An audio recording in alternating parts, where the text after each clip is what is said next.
kepada kekasih hati kita jangan besar Nabi kita Muhammad sallallahu alaihi wasallam, ahli keluarga baginda, para sahabat baginda, para salafus saleh, pada Tok Pulau Manih, pada sekalian ahli silsilah ilmu yang daripada Tok Pulau Manih, ini antaranya Syekh Abdul Rauf Singkir, Syekh Ibrahim Al-Qurani, Syekh Ahmad Kusaisi, Syekh Abdul Sattar, Syekh Yazid Al-Bustami, Syekh Abdul Qadir Jalani, ada kedua ibu bapa kita muslimin muslimat, mukminat yang telah mati maupun hidup sehingga hari kiamat, dan khususnya buat ayahanda kita Tuanku Haji Ibrahim Haji Muhammad. Al-Fatihah. A'udzubillahi minasyaitonirrajim. Bismillah. Alhamdulillahirabbil alamin. Arrahmanirrahim. Iyyaka na'budu wa iyyaka nasta'in. Ihdinas siratal mustaqim. Siratal ladzina an'amta 'alaihim ghairil maghdubi 'alaihim waladdallin.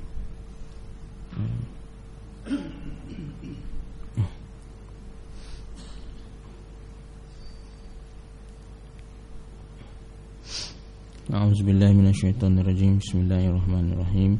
Alhamdulillahirabbil alamin, wassalatu wassalamu ala asyrafil anbiya'i wal mursalin wa ala alihi wa sahbihi ajma'in. Qala rabbi ishrah li sadri wa yassir li amri wa hlul 'uqdatam min lisani yafqahu qawli. Ya ayyuhallazina amanu lima taqulu ma la taf'alun, kabura maqtan 'indallahi an taqulu ma la taf'alun. Allahumma rabbana zidna ilma warzuqna fahma wa ma taufiqi illa billah wa la hawla wa la quwwata illa billahil aliyyil azim. Innahu min Sulaiman wa innahu bismillahirrahmanirrahim. Ala ta'lu alayya wa atuni muslimin. Assalamualaikum warahmatullahi ta'ala wabarakatuh.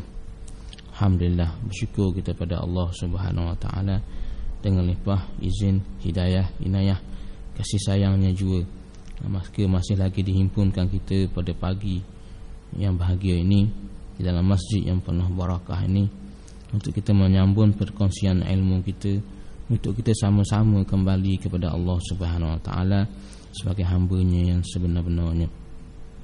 Dan salawat dan salam tidak terhingga buat junjungan besar Nabi kita Muhammad sallallahu alaihi wasallam yang merupakan contoh teladan kita dalam kita nak kembali menjadi hamba Tuhan yang sebenarnya. Tidak ada di sana jalan yang lain untuk kembali kepada Allah sebagai hamba-Nya yang sebenarnya melainkan jalan bagi Nabi kita Muhammad sallallahu alaihi wasallam. Maka tiadalah jalan Nabi kita Muhammad sallallahu alaihi wasallam itu melainkan bermula dengan pelajaran tauhid, penanaman tauhid pada fasa Mekah, bermula dengan pelajaran ilmu. Kemudian ilmu itu perlu ditanam, dipasok dalam qalbi, dalam hati untuk menjadi i'tiqad, menjadi pegangan. Tiadalah ia menjadi pegangan adapun i'tiqad melainkan bila telah masuk ke dalam terikat. Itulah i'tiqad, akad nikah, macam akad. Terikat hati kita dengan Allah Subhanahu wa taala. Maka telah kita bincang dalam pertemuan kita yang lalu betapa Islam itu terdiri pada iman, Islam dan ihsan. Yang mana ihsan, ini ketauhidan, tauhid ihsan, tauhid melalui rasa, ada pandangan, itu juga adalah salah satu pada rukun agama kita yang wajib kita miliki untuk kita menyempurnakan agama kita. Maka mana-mana jalan yang membawa kita kepada martabat ihsan, wajib kita cari dan wajib kita melaluinya. Andai kata kita mahu menyempurnakan agama kita, andai kata kita mahu dikasihi oleh Allah Subhanahu wa taala, juga dikasihi oleh baginda Nabi kita Muhammad sallallahu alaihi wasallam. Dan telah kita maklumkan beberapa kaedah untuk mencapai ihsan ini, dan telah kita sebut pada minggu lepas secara khususiahnya perjalanan yang dibawa oleh ayahanda kita yang diambilnya daripada moyang kita Syekh Abdul Malik ataupun terkenal sebagai Tok Pulau Manis. Ini dengan 4 jalan yang diseragamkan dengan jalan zikrullah, dengan 4 kaedah tu. Yang pertamanya, perbanyakkan diri kita berzikir lisan la ilaha illallah tak kala mana selepas sembahyang subuh dan sembahyang isyak. Kenapa disebut selepas subuh dan isyak? Kerana sebaik-baiknya, seafdal-afdalnya berzikir itu dalam keadaan berwudu, dalam keadaan menghadap kiblat, dalam keadaan menutup aurat. Jadi mudahnya lepas sembahyang cukup package dah. Dalam keadaan wudu, menghadap kiblat dan menutup aurat dah. Tetapi andai kata tak sempat nak buat pada masa tu kerana urusan-urusan tertentu, sakit perut dan sebagainya, ada urusan anak-anaknya atau sekolah dan sebagainya, maka boleh dilewatkan sedikit pada masa-masa yang lain. Sama ada kita terus nak keadaan tadi pun tidak, sembahyang sunat dulu ke apa ke tidak, tu terserah kaedah masing-masing. Tapi amalkan waktu pagi dan petang tadi, waktu lepas subuh dan isyak tadi, sebab ia mengikat kita dengan para masyaikh dan rantai yang sanak ilmu dan amal untuk pulau manis tadi. Itu tujuan dia. Dan seafdal kaedahnya kita mulakan dengan istighfar 3 kali, selawat 3 kali, dan la ilaha illallah sehingga mencapai 1 kali. Buat permulaan kita mulakan dengan 10 kali sahaja dulu. Tapi barang siapa bersemangat, cepat dia berpindah daripada 10 kepada 33, kepada 66 dan akhirnya kepada 100, dan istiqamahkan pada 100. Andai kata rasa nak buat sampai 1000, pilihlah masa lain. Contohnya kalau orang lelaki, kalau pergi Jumaat, lepas sembahyang Jumaat rasa tak mau balik lagi, nak tunggu iktikaf di masjid sampai ke asar, kita pulung zikir masa tu, contohnya. Contoh itulah caranya supaya banyak. Ataupun kita bangun tahajud, kita qiyamul lail di Masjid Abidin ni sendiri contohnya, setiap malam Jumaat ada qiyamul lail. Kita bangun malam tu, kita zikirlah sampai banyak mana pun kita nak berzikir. Tapi ingat kaedah zikir kita mesti menanam kalimah itu dalam qalbi kita. Jangan la ilaha illallah tebal luar. Macam kita zikir tahlil arwah biasa gitu kan. Kita tebal luar. Tebal luar ni kita beri pada arwah-arwah yang ada je. Dia akan pakai kutip ambil kan. Ini pasang ke dalam, kita simpang la ilaha illallah, la ilaha illallah. Simpang dalam diri kita, buat khazanah, masuk tabung kita. Masuk tabung kita, dan diletak dengan makna tadi, la ilaha illallah. Tiada yang kidam melainkan Allah, tiada yang mendengar melainkan Allah, tiada yang berkata-kata melainkan Allah, tiada yang bijak melainkan Allah. Termasuk sesa tu, masuk. Mana yang kita faham atas sifat-sifat Allah Subhanahu Taala tadi. Tak kisahlah apa pun, asalkan ada makna. Ada makna. Nak sebut tiada Tuhan melainkan Allah pun tak apa, tapi Tuhan yang bagaimana? Apa itu Tuhan? Tu kan sebut Tuhan tu ia umum, tu buka luah. Dia jadi tak apa nak jelira orang kata. Biar faham Tuhan tu yang mencipta, menghidup, mematikan. Itu semua sifat tu kan, sifat-sifat dan juga nama-nama bagi Allah SWT. Tapi paling khususnya kita tanam itu sesa. Kita bilang minggu lepas, maknanya kalau cukup sifat semua 13 campur dengan asma husna 99, 112, maka cukuplah khotang kita dalam 2 tahun, tamatlah kita ngaji la ilaha illallah, menanamnya. Barang siapa tanam banyak, tunggulah hasilnya. Kita dah bertumbuh dah. Barang siapa tanam sikit-sikit je, siram sikit-sikit, maka kalau dah sikitlah tumbuh pokoknya. Itu hal keadaannya. Kemudian kita gabung sekali juga selepas pada zikir la ilaha illallah tu, kita diam sekejap, kita zikir dalam hati Allah Allah Allah Allah Allah. Barang 100 kali ke, tak kisahlah berapa kali, latih hati ni Allah Allah Allah Allah. Kemudian kita hadiah Fatihah kepada ahli sasilah kita kan, kepada Tok Pulau Manis, kepada mak ayah kita, kepada guru-guru yang mengajar kita, tanda berterima kasih kata, bukan apa. Kemudian baru kita doa, tutup dengan doa. Mana-mana doa yang ada, terutamanya berdoalah kita untuk keselamatan, keselamatan iman kita, mati dalam iman, supaya Tuhan bagi kita istiqamah dalam beramal, supaya Allah Ta'ala memelihara umat ini, membangun agama ini, biar kita dibuka balik hijab kita, hingga kembali kita menjadi hamba-Nya yang sebenar-benarnya. Itu yang sebelah lepas subuh, lepas isyak, tu yang nombor 1. Yang nombor 2, di masa-masa yang lain hati qalbi hidup dengan Allah. Allah Allah Allah Allah Allah Allah. Zikir dalam, macam sekarang ni pun ni zikir kan.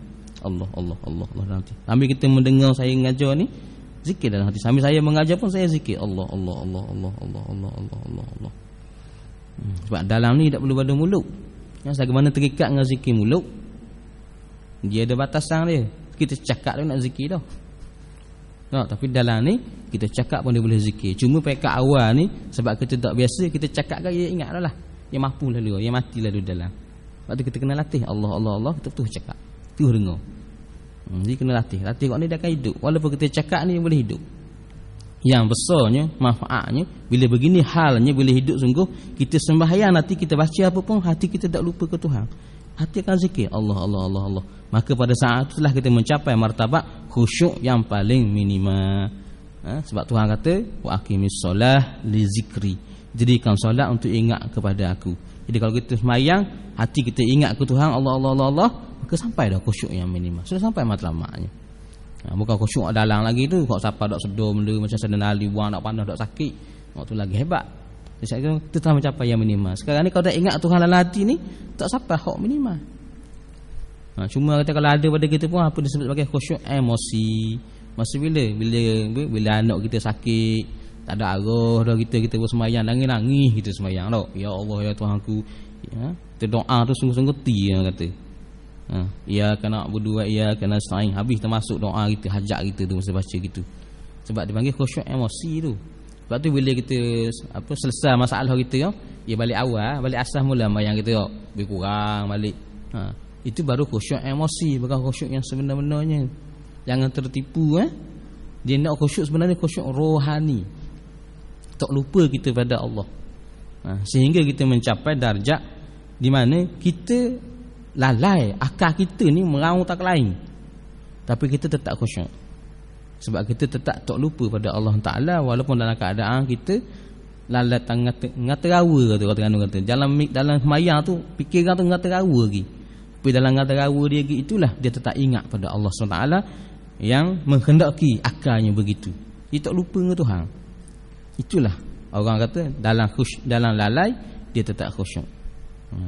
Mungkin tak faham maksud saya ni, kena jumpa diri baru faham. Macam mana lalai tapi khusyuk? Waktu orang gini, kita ramai salah hari ni, kita menjaga dalam solat, kita menjaga solat, kita tidak menjaga Allah dalam solat kita. Kita lebih menjaga bilangan rakaat, sedang kita tak menjaga hubungan kita dengan Tuhan. Yang patut dalam solat jaga hubungan kita dengan Tuhan, bukan bilangan rakaat. Sebab tu syariat mengajar kalau dak pasti 3 ke 4, kira 3 dah, tambah lagi. Bangun semula. Ada dah, tapi jangan lupa hubungan kita dengan Tuhan tu nak kena jaga. Jangan putus dengan Tuhan. Sebab kalau putus, tak siapa maksud kita solat ni. Maka itulah ibadah solat, kata Imam Ghazali rahimahullah taala, hanya dinilai pahalanya mengikut mati ke mana kita khusyuk, mati ke mana kita berhubung dengan Allah Taala. Mana kalau kita sembahyang zuhur 4 rakaat pahalanya contohnya, dak ingat sikit pun ada benda kan. Terputus dengan Tuhan. Khoya takalan mereka. Rakaat molek buat belaka 4. Bacaan molek belaka tapi putus hubungan dengan Tuhan. Hati tu namanya. Maka tak ada benda. Tak ada kena banyak di luar ni kita berlatih zikir Allah Allah Allah Allah Allah Allah. Sambil mendengar sambil kita. Kalau betul hidup lama-lama tu imam baca ayat-ayat benda, dia cepat jelira. Sebut neraka kita pun rasa Allah, takutnya neraka. Tu imam baca ayat syurga rasa Allah, alangkah bertuahnya kalau aku dapat syurga. Ke boleh ke dok syurga kat aku ni. Kita pun mari bahasa insah. Contoh mana-mana surah yang kita biasa dengar, yang kita faham makna, yang kita biasa belajar maknanya, akan lebih jelira kita dalam perasaan hati kita. Itu hak kita naknya. Itu yang kedua. Yang ketiganya, Allahumma salli. Banyakkan selawat kita pada Nabi kita Muhammad sallallahu alaihi wasallam. Dan kita buat apa sih, sambil bawa kereta, sambil kita masuk dapur, sambil kita main pun kalau boleh. Sambil kita selawat atas hati, ingat zikir dah ni. Allah Allah Allah ni zikir, tetap zikir dalam Allah Allah Allah, mulut selawat. Okey, banyakkan selawat. Sebab tanda kasih kita kepada Nabi, sebab jalan kita menuju Allah Taala adalah jalan bagi Nabi kita Muhammad sallallahu alaihi wasallam. Selawat ni sebab kita ingat ke Nabi, sebab kita kasih kepada Nabi, tanda sayang kita kepada Nabi. Bahkan mana-mana majlis yang ada orang bukan mendewa-dewakan Nabi, Allah memuji-muji Nabi, bukan memuja, memuji Nabi. Majlis selawat, majlis qasidahnya apa ke, afdalnya pergilah kita. Pergi, itu yang paling baik. Melainkan kita ada urusan lain lebih besar. Ada kerja, pergi. Habis kita duduk rumah saja, kita buka TV tu, TV hijrah kata boleh nak malang lah ni. Api setiap minggu sekali kurangnya ada tayangan tu daripada awal sampai akhir. Tengoklah kita, pasang TV tengok. Sebab dia tengok kita ngarut, baik duduk gitu. Kita kalau pandai boleh ikut sekali, ikut sekali. Kita memuji-muji Nabi kita Muhammad SAW. Sebab memuji Nabi itu juga adalah memuji Allah Ta'ala sebenarnya. Dalam Quran apa sebut, bahawa siapa taat pada Rasulullah, maka dia taat pada Allah. Maka siapa memuji Nabi, dia adalah memuji Allah Ta'ala. Itu kena faham di situ. Dan yang keempatnya, banyakkan guna akal kita mengaitkan segala apa yang berlaku di keliling kita, segala apa yang kita pandang, segala apa yang kita rasa dengan Allah Subhanahu Wa Ta'ala. Kahit kan. Apa saja dalam hidup tu hak berlaku. Dapat rezeki ke, kena marah dia orang ke, tak kisah Hari ni kena marah dia orang. Tak apalah, Tuhan nak kena marah buat mana. Kita baca kot tu. Tuhan nak kita kena marah dia orang. Mana dia? Adalah manfaatnya untuk diri kita, ada baiknya untuk kita. Itu sebenarnya. Maka teruslah kita. Dari situ kita belajar bersabar. Betul nama kita jadi boleh sabar. Nak lawan balik, tak boleh lawan balik. Tuhan nak kan jadi gitu. Maka Tuhan nak, Tuhan yang bagaimana? Tuhan yang penuh kasih sayang, Tuhan yang maha tahu mana baik mana buruk untuk kita. Jadi moleklah untuk kita ni. Moleklah, maka kena sabar. Gitu je lama-lama dia berobat, gitu je lama-lama jadi kok marah-marah tu je hilang, jadi tawa sendiri. Macam saya sebut dulu, kalau kita bawa kereta kok jelas perubahan tu berlaku. Kalau dulu orang potong kita, orang buat potong pelik-pelik depan kita akan tekan hong, siap makan hamung orang kata. Jadi bila kita betul amalkan zikir ini, zikir darajah ini, zikir yang bersanak ini, insya-Allah lama-lama kita pun rasa pelik. Orang buat gitu, kita tak tekan hong tu. Tak rasa tangan nak tekan hong. Bukan kita tahan-tahan bukan tahan. Tangan tu tak gerak tekan hong. Kita pun rasa pelik. Dapat apa tangan aku kerah duk molek ada gini telah berlaku perubahan pada kita. Tapi mulut laser ni. Maksud tu mulut ramai ke wah kawan tu kena. Lagi kita beramal lagi lama-lama tangan tak tekan hong, mulut pun diam. Tapi dalam hati Tuhan saja yang maha tahu. Dia berebel kat dalam hati pula wah dia berong dalam. Tapi molek dah tu orang tengok belah baik je kita. Memang dah baik. Tapi dalam Tuhan tak tahu. Mereka main borok dalam. Tapi orang sebelah rasa pelik dah. Mu tekan kat hang kali. Ya kau bunyi dah. Kita kata nak tekan hang kan ni, kita tak rasa orang kata. Tak rasa nak tekan hang, tak rasa nak marah, tapi dalam hati tu ada perasaan tu. Lagi molek lagi kita beramal terus lagi. Akhirnya dia tenang. Tangan tak tekan hang, mulut tak bunyi, dalam hati diam. Tak keluh, tak ngeluh, tak benda pun. Itulah maqam nafsu mutmainnah. Tenang kita. Tak ada apa-apa perasaan, boleh relax lah. Orang kata kalau tak ada perasaan lah jadi. Dia kata lagi ada orang kata gitu orang naik atas kepala kita Kalau kita cakap dengan orang kata kita ajar gambar, kita tak jawab balik. Orang naik atas kepala kita lagi. Dok. Kalau kita buat kerana Allah Ta'ala, percayalah orang takkan naik atas kepala kita. Orang takkan naik. Tapi kalau kita buat kerana nafsu kita, kerana kita penakut, memang orang akan naik atas kepala kita. Sekarang ni bukan kita takut, kita boleh lawan balik, tapi saja tak mau lawan sebab kita ada tauhid. Kita menanam tauhid pada Allah, kita tak lawan balik. Biar. Bahkan kita pun faham orang siapa, kalau orang kutuk kita, orang fitnah kita, pahala ibadah dia boleh kita kan. Kena pula orang kutuk kita tu orang kuat semayang, orang bagus orang kata. Terima kasih banyak dia betulnya. Orang rajin semayang, orang rajin baca Quran, peluang dapat pahala. Marah apa? Kalau kita marah, hilang peluang tu. Kita lawan balik kan, habis peluang tu. Dia diam sudah Patut beri hadiah pula patutnya. Terima kasih.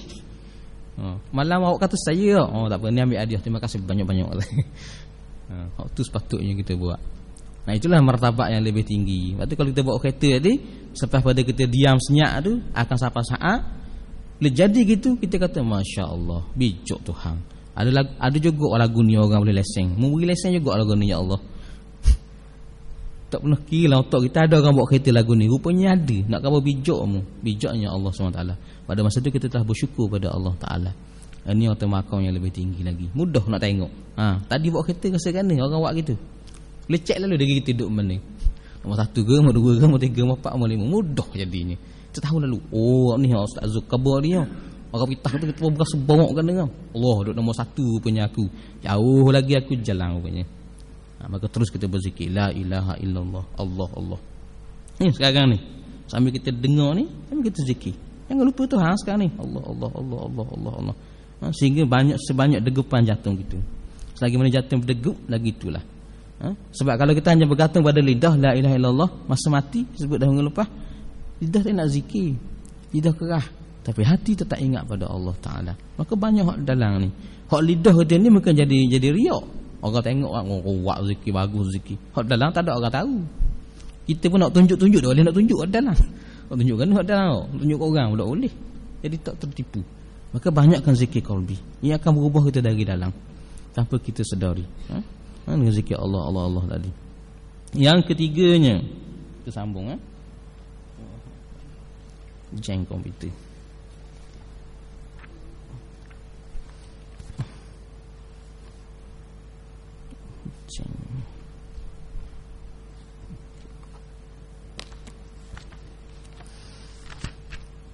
Ini bila kita dah berzikir dengan zikir la ilaha illallah dan berzikir dengan zikir Allah Allah Allah, maka telah kita mencapai martabat tauhid yang tinggi. Ini martabat tauhid asma dan tauhid as-sifat dia namanya.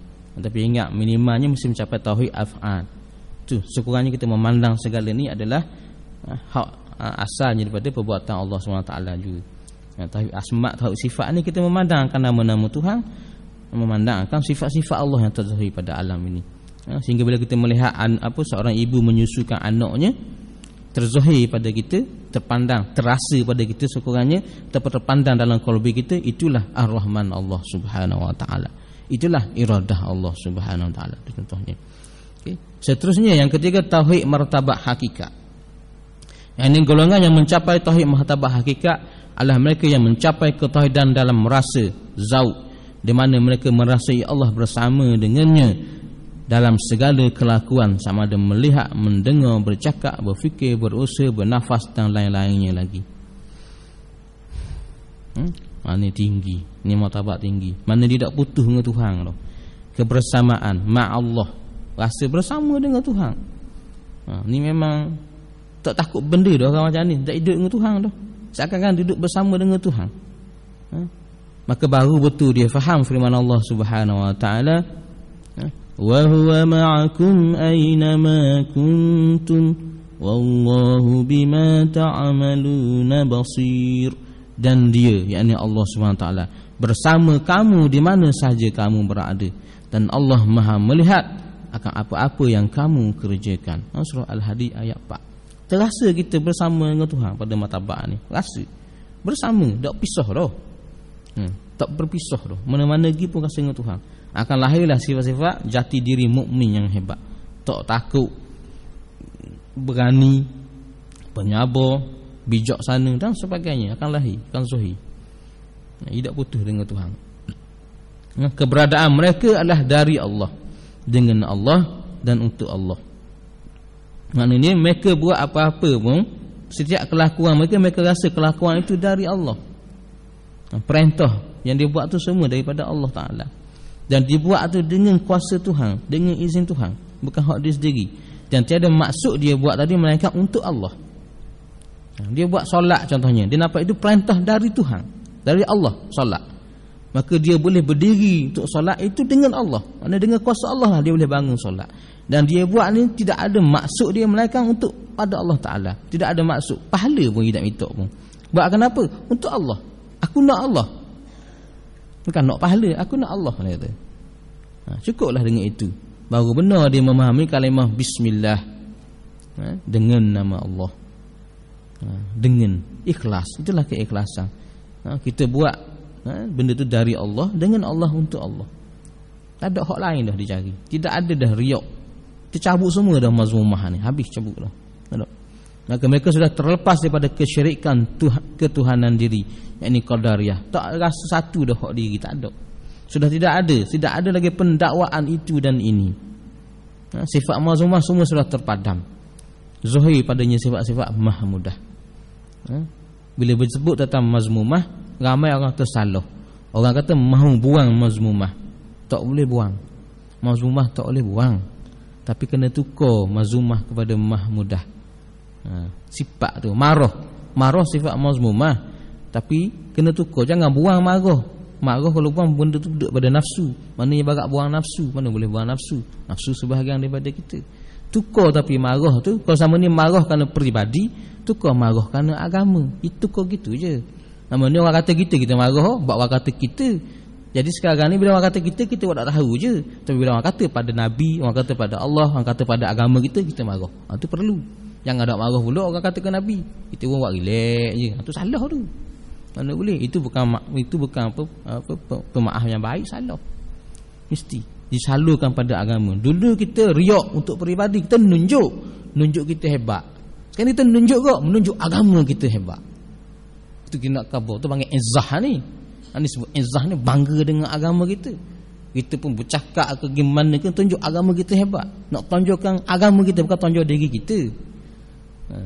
Jangan tonjol diri kita semata-mata, tonjol diri kita sebab nak menonjolkan agama. Sebab tu macam anak-anak kita periksa SPM. Sedih kalau dengar tu sebab apa berjaya. Sebab saya study hak setiap hari study 8 jam sehari. Sedih kita dengar. Sebab hanya balik kepentingan diri dia. Tapi nak kau dengar sebab apa berjaya? Sebab Allah membantu saya. Dengan rajinnya saya sembahyang hajat ini ni. Dengan sabit itu. Hak tu nak dengarnya, tu baru betul. Baru ada bangga agama kita. Ni lahir anak yang membanggakan agama, bukan banggakan kita, mak ayah. Nak bangga kita je. Sebab tu kalau anak kita cemerlang, periksa, kita akan pergi jumpa orang, tanya, dah anakmu periksa ke mana? Sebab apa nak kabuh anak kita? Tanya anak orang dulu tau, cara dia. Tapi kalau anak kita periksa dah molek, pergi ke tanya orang, tak tanya, dah lari je. Kita tengok orang bagi lari. Ni kita jahat mak ayah ni kita. Ni perangai kita uduh kita sebenarnya. Kalau anak kita molek ke, nak sohor kita tanya anak orang. Kalau hak dak molek ke pakai lari lah, senyap susu. Oh jangan buat gitu. Tu kita ada kepentingan peribadi, tidak. Jangan jadi gitu. Letak sekarang di kepentingan kita Allah, Rasul, Islam. Tidak ada yang lain. Ni duduk sini dia akan capai benda tu. Dia akan pandang hak Allah Taala. Allah adalah nama bagi zat yang wajibul wujud tadi. Maksud jelas dah pada dia disebut Allah itu hanya pada nama lagi. Sebab itulah mereka tidak lagi berzikir menyebut kalimah Allah. Tidak menyebut nama lagi, kerana telah tersyuhud akan hakikat zat yang bernama Allah Ta'ala itu. Segalanya dalam keesaan bagi segala sifat, asma' dan af'al. Sebab itulah zikirnya hanyalah hu. Ini he wow, huwa, dia. Jangan hu tu hu ni. He wow kan. Macam wa huwa dalam ayat atas tu kan. Huwa tu lah huwa. Bila cakap bahasa Arab, dia tak baca wa baris kan, dia berhenti kan wakaf dah. Jadi hu jelah. Itu sebenarnya dia ni merujuk pada zat. Dia ibarat gini ya. Kalau saya nak perkenalkan seseorang, asal-asal saya cerita nama dia apa. Kita pun kata orang ni gini, orang ni gini, orang ni gini. Itu la ilaha illallah tu. Lepas tu kita memanggil-manggil dia, tengok dari jauh panggil. Apa? Awang ke awang panggil semua gitu. Allah tu. Bila jumpa dah, panggil lagi. Awang panggil lagi, tak panggil dah, jumpa dah. Itu ibaratnya jumpa. Mung je lah, mung je. Ini sebab panggil dia hu. Ini nama kepada apa, balik pada diri itu. Sebab tadi awang tu masih nama bukan tuang lagi, baru nama. Ni balik jah jumpa tuang punya diri, yang hakikat zat. Lepas tu hendak zikir hu. Tidak zikir banyak di bibir ni, bukan zikir bibir ni kan, bukan hu banyak tidak. Ni zikir dalam qalbi. Zikir dalam lah. Bahkan ada tak berhuruf dan tak bersuara dah sebenarnya. Zikir yang sudah tidak ada huruf dan suara. Hu. Cuma disebut awal-awal zikir itu supaya rasa hak Tuhan, berhubung dengan Tuhan. Macam kita sebut lagi dah zikir Allah. Kita latih di bibir, kemudian dalam hidupkan Allah. Dalam terus zikir Allah. Mana zikir dalam hati dia Allah tu dia bunyi lagi Allah. Hak ni tak bunyi hu. Dia diam dah hu. Dia. Pandang dia ni. Wa huwa ma'akum aina ma kuntum. Ya.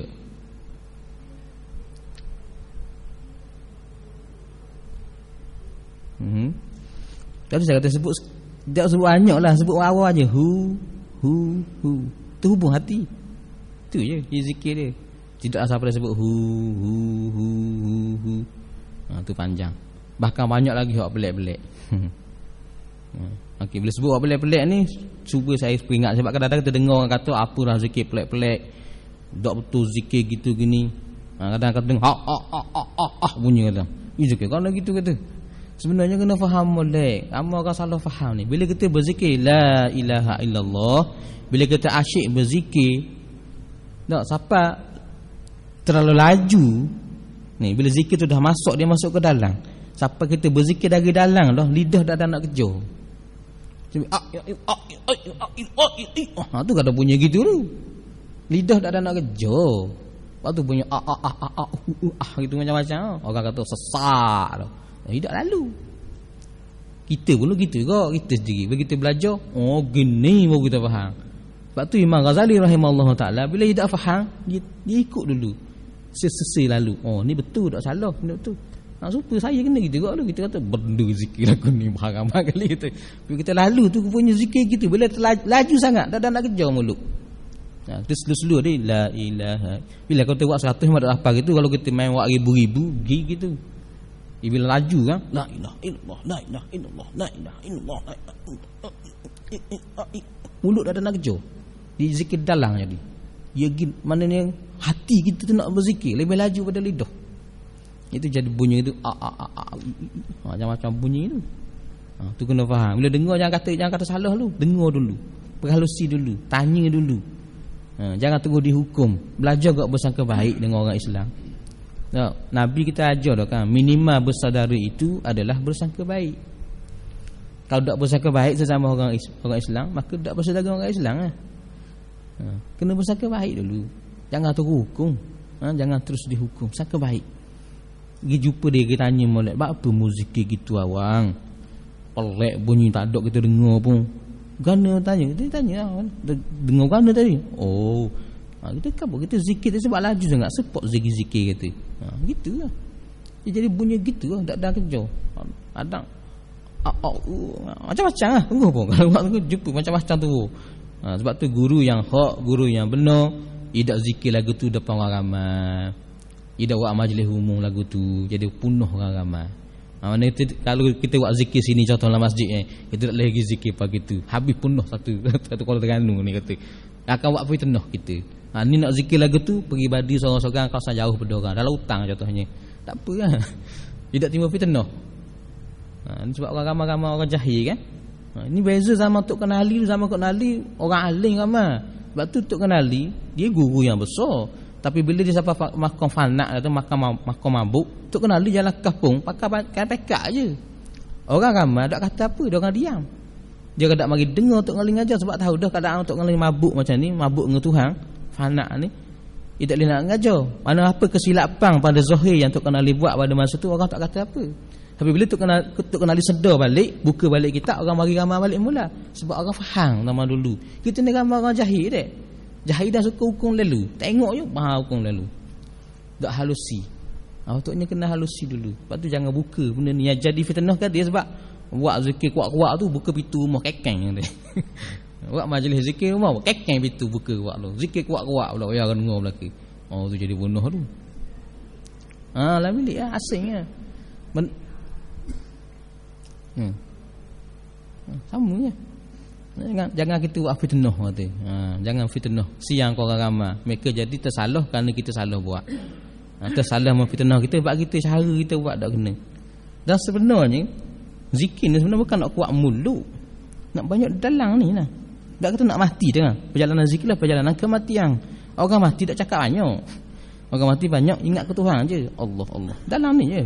Maka berasa apa tertipu dengan la ilaha illallah banyak mulut ni, kuat-kuat gitu tu tertipu lagi tu. Cuma kata tu proses latihan. Bukan itulah yang sebenarnya. Ia masih dalam proses berlatih. Hak benarnya banyak dalam. Allah Allah. Nanti kita sebut. Bila kita orang berzikir lah, berbagai hal yang berlaku pada orang berzikir. Tapi bukan itu yang dicari. Ramai orang tertipu di atas jalan ini. InsyaAllah dalam kitab kita ni akan dibincang lagi lepas ni. Ada tempat-tempat tertentu disebut oleh ayahanda kita hal perjalanan zikir ni bagaimana. Okay. Maka bila kita sudah berzikir tadi, disebut mereka telah mencapai fana' fizat, mencapai fana' pada diri Tuhan.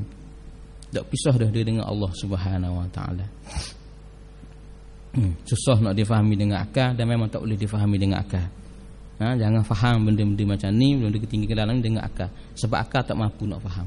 Tapi fahami dengan rasa kita, fahami dengan pandangan mata hati kita. Jangan salah. Ini ramai yang tersalah. Cuma berkongsi di sini. Macam ada dalam minggu lepas, tidak tahu. Tidak kata-kata berkongsi pengalaman. Ada orang bertanya saya. Tapi memang dia belajar sebab dia belajar ilmu ni belajar secara akal. Tu jadi masalah. Tak boleh pakai akal. Siapa tanya apakah itu martabat zat dan sebagainya. Itu martabat zat ni macam mana? Nak guna akal untuk faham tak boleh. Itu jadi salah. Nak sampai contohnya nak solat sampai martabat zat tak boleh. Tak boleh pakai akal untuk difahami. Bagaimana kau nak buat sampai gitu? Tak boleh pakai akal. Dia kena pakai rasa. Pakai rasa macam mana nak dapat rasa tu? Kena banyak zikir. Biar terbuka hati kita ni, biar bersih. Yang tak jadi sebab kotor, dia jadi tutup, zulumat, gelap ketuk. Macam saya sebut dah contoh mudah. Dah siang hari bolong ni kan, cerah nerang. Matahari sinar banyak. Dah pakai semua mata hitam, pakai 7 lapis. Cerah ke malang? Kita sekarang ni pakai semua mata hitam 7 lapis. Siang ke malang? Malang kita kata, orang kebun siang kata, malang ni gelap ketuk. Motor siang kat mana? Tu malang ke masalah kita. Super ni. Jangan difahami masalah martabat hakikat ni dengan akal. Saya nak pergi. Akal dia nak pergi. Bukan fahaman akal. Ini fahaman rasa. Fahaman dibuka apa? Dibuka kasyaf pada kita. Dibuka zulumat hati kita. Memandang dengan pandangan mata hati. Bukan pandangan zahir. Semua hak zahir ni bila kita ada martabat ni kita tengok. Tapi dia mengalir yang zahir itu kepada pandangan batin kita. Nampak yang di sebaliknya. Nampak jelas benda tu. Bukan yang dibuat-buat, bukan yang dikhoyar-khoyarkan. Yang kita pakai akal, kita banyak nak khoyar. Itu jadi pening. Pening dan boleh bawa jadi etikad yang salah. Yang ni asal perjalanan ayah pen begitulah. Dia belajar ilmu hakikat tinggi-tinggi, akhirnya dia rosak jadi punah. Sebab belajar guna akal. Ilmu hakikat bukan belajar dengan akal. Belajar dengan rasa. Belajar dengan pandangan mata hati kita. Cuma pandangan hati-hati dan rasa itu perlu disahkan oleh guru yang hak juga. Lepas tu kadang guru beritahu, jangan sekat dengan orang ramai benda macam ni. Bahaya. Salah faham orang ramai. Tapi hakikatnya begitu keadaannya. Lepas tidak cakap ngata benda hakikat. Kalau rasa cakap hakikat ngata ni, tanda soal besar lah kita letak. Akan kebenaran dia tu perlu dipersoal. Okey, itu ceritanya. Yang keempat, tauhid martabat ma'rifah. Ini lagi tinggi. Tauhid martabat ini benar-benar mencapai ketauhidan yang hakiki. Mereka mencapai martabat fana fil fana. Fana dalam fana, binasa dalam binasa. Tak ada benda dia kata. Zikirnya tiada huruf dan tiada suara, hanya syuhud semata-mata. Hanya tengok aja. Memandang semata-mata. Tak bunyi benda dah, senyap. Terus diam. Habis dah. Macam kita ibarat ni lah. Allahumma salli ala sayyidina Muhammad. Kalau kita apa sekarang ni anak kita tidak ada depan mata kita kan, kita ingat sebut nama dia. Dekat awal dia tu sebut lah. Anak kita nama Muhammad kita sebut. Sebab ada depan mata.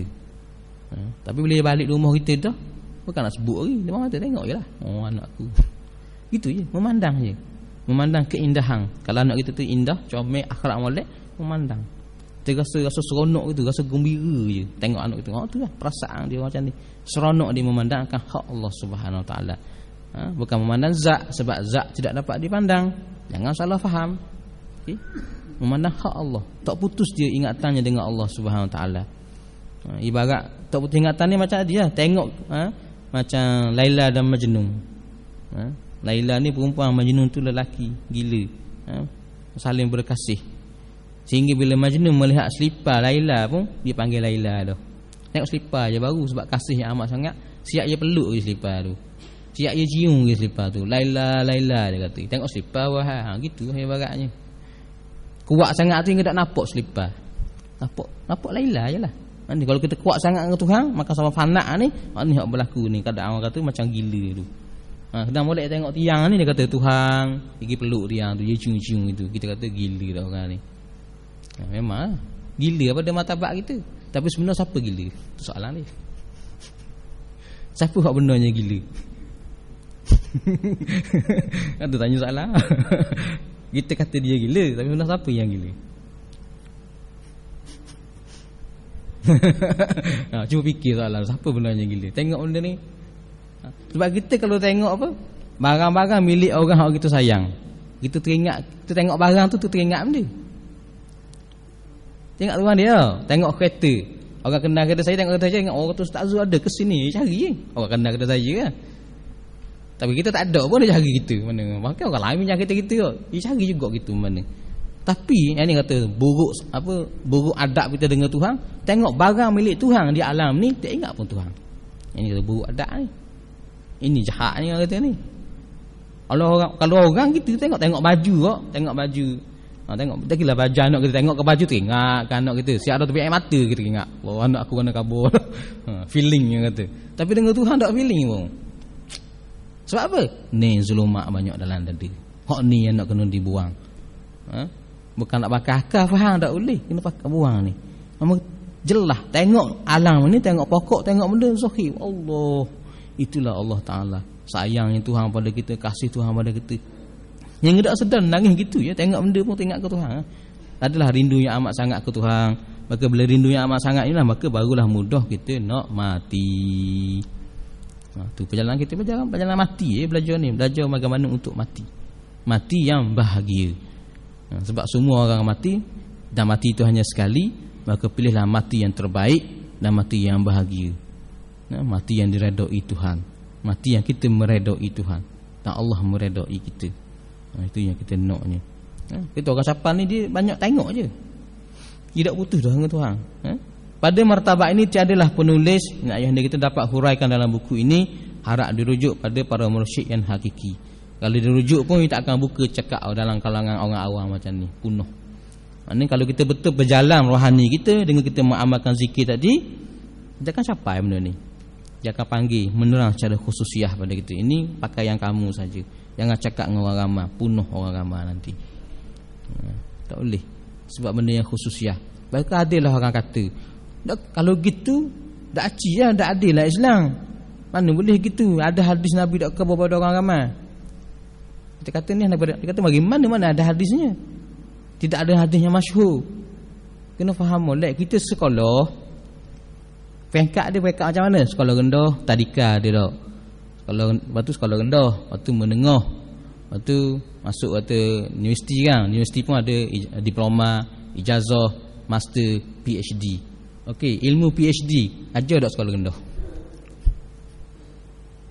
Ngajar tak sekolah rendah ilmu PhD?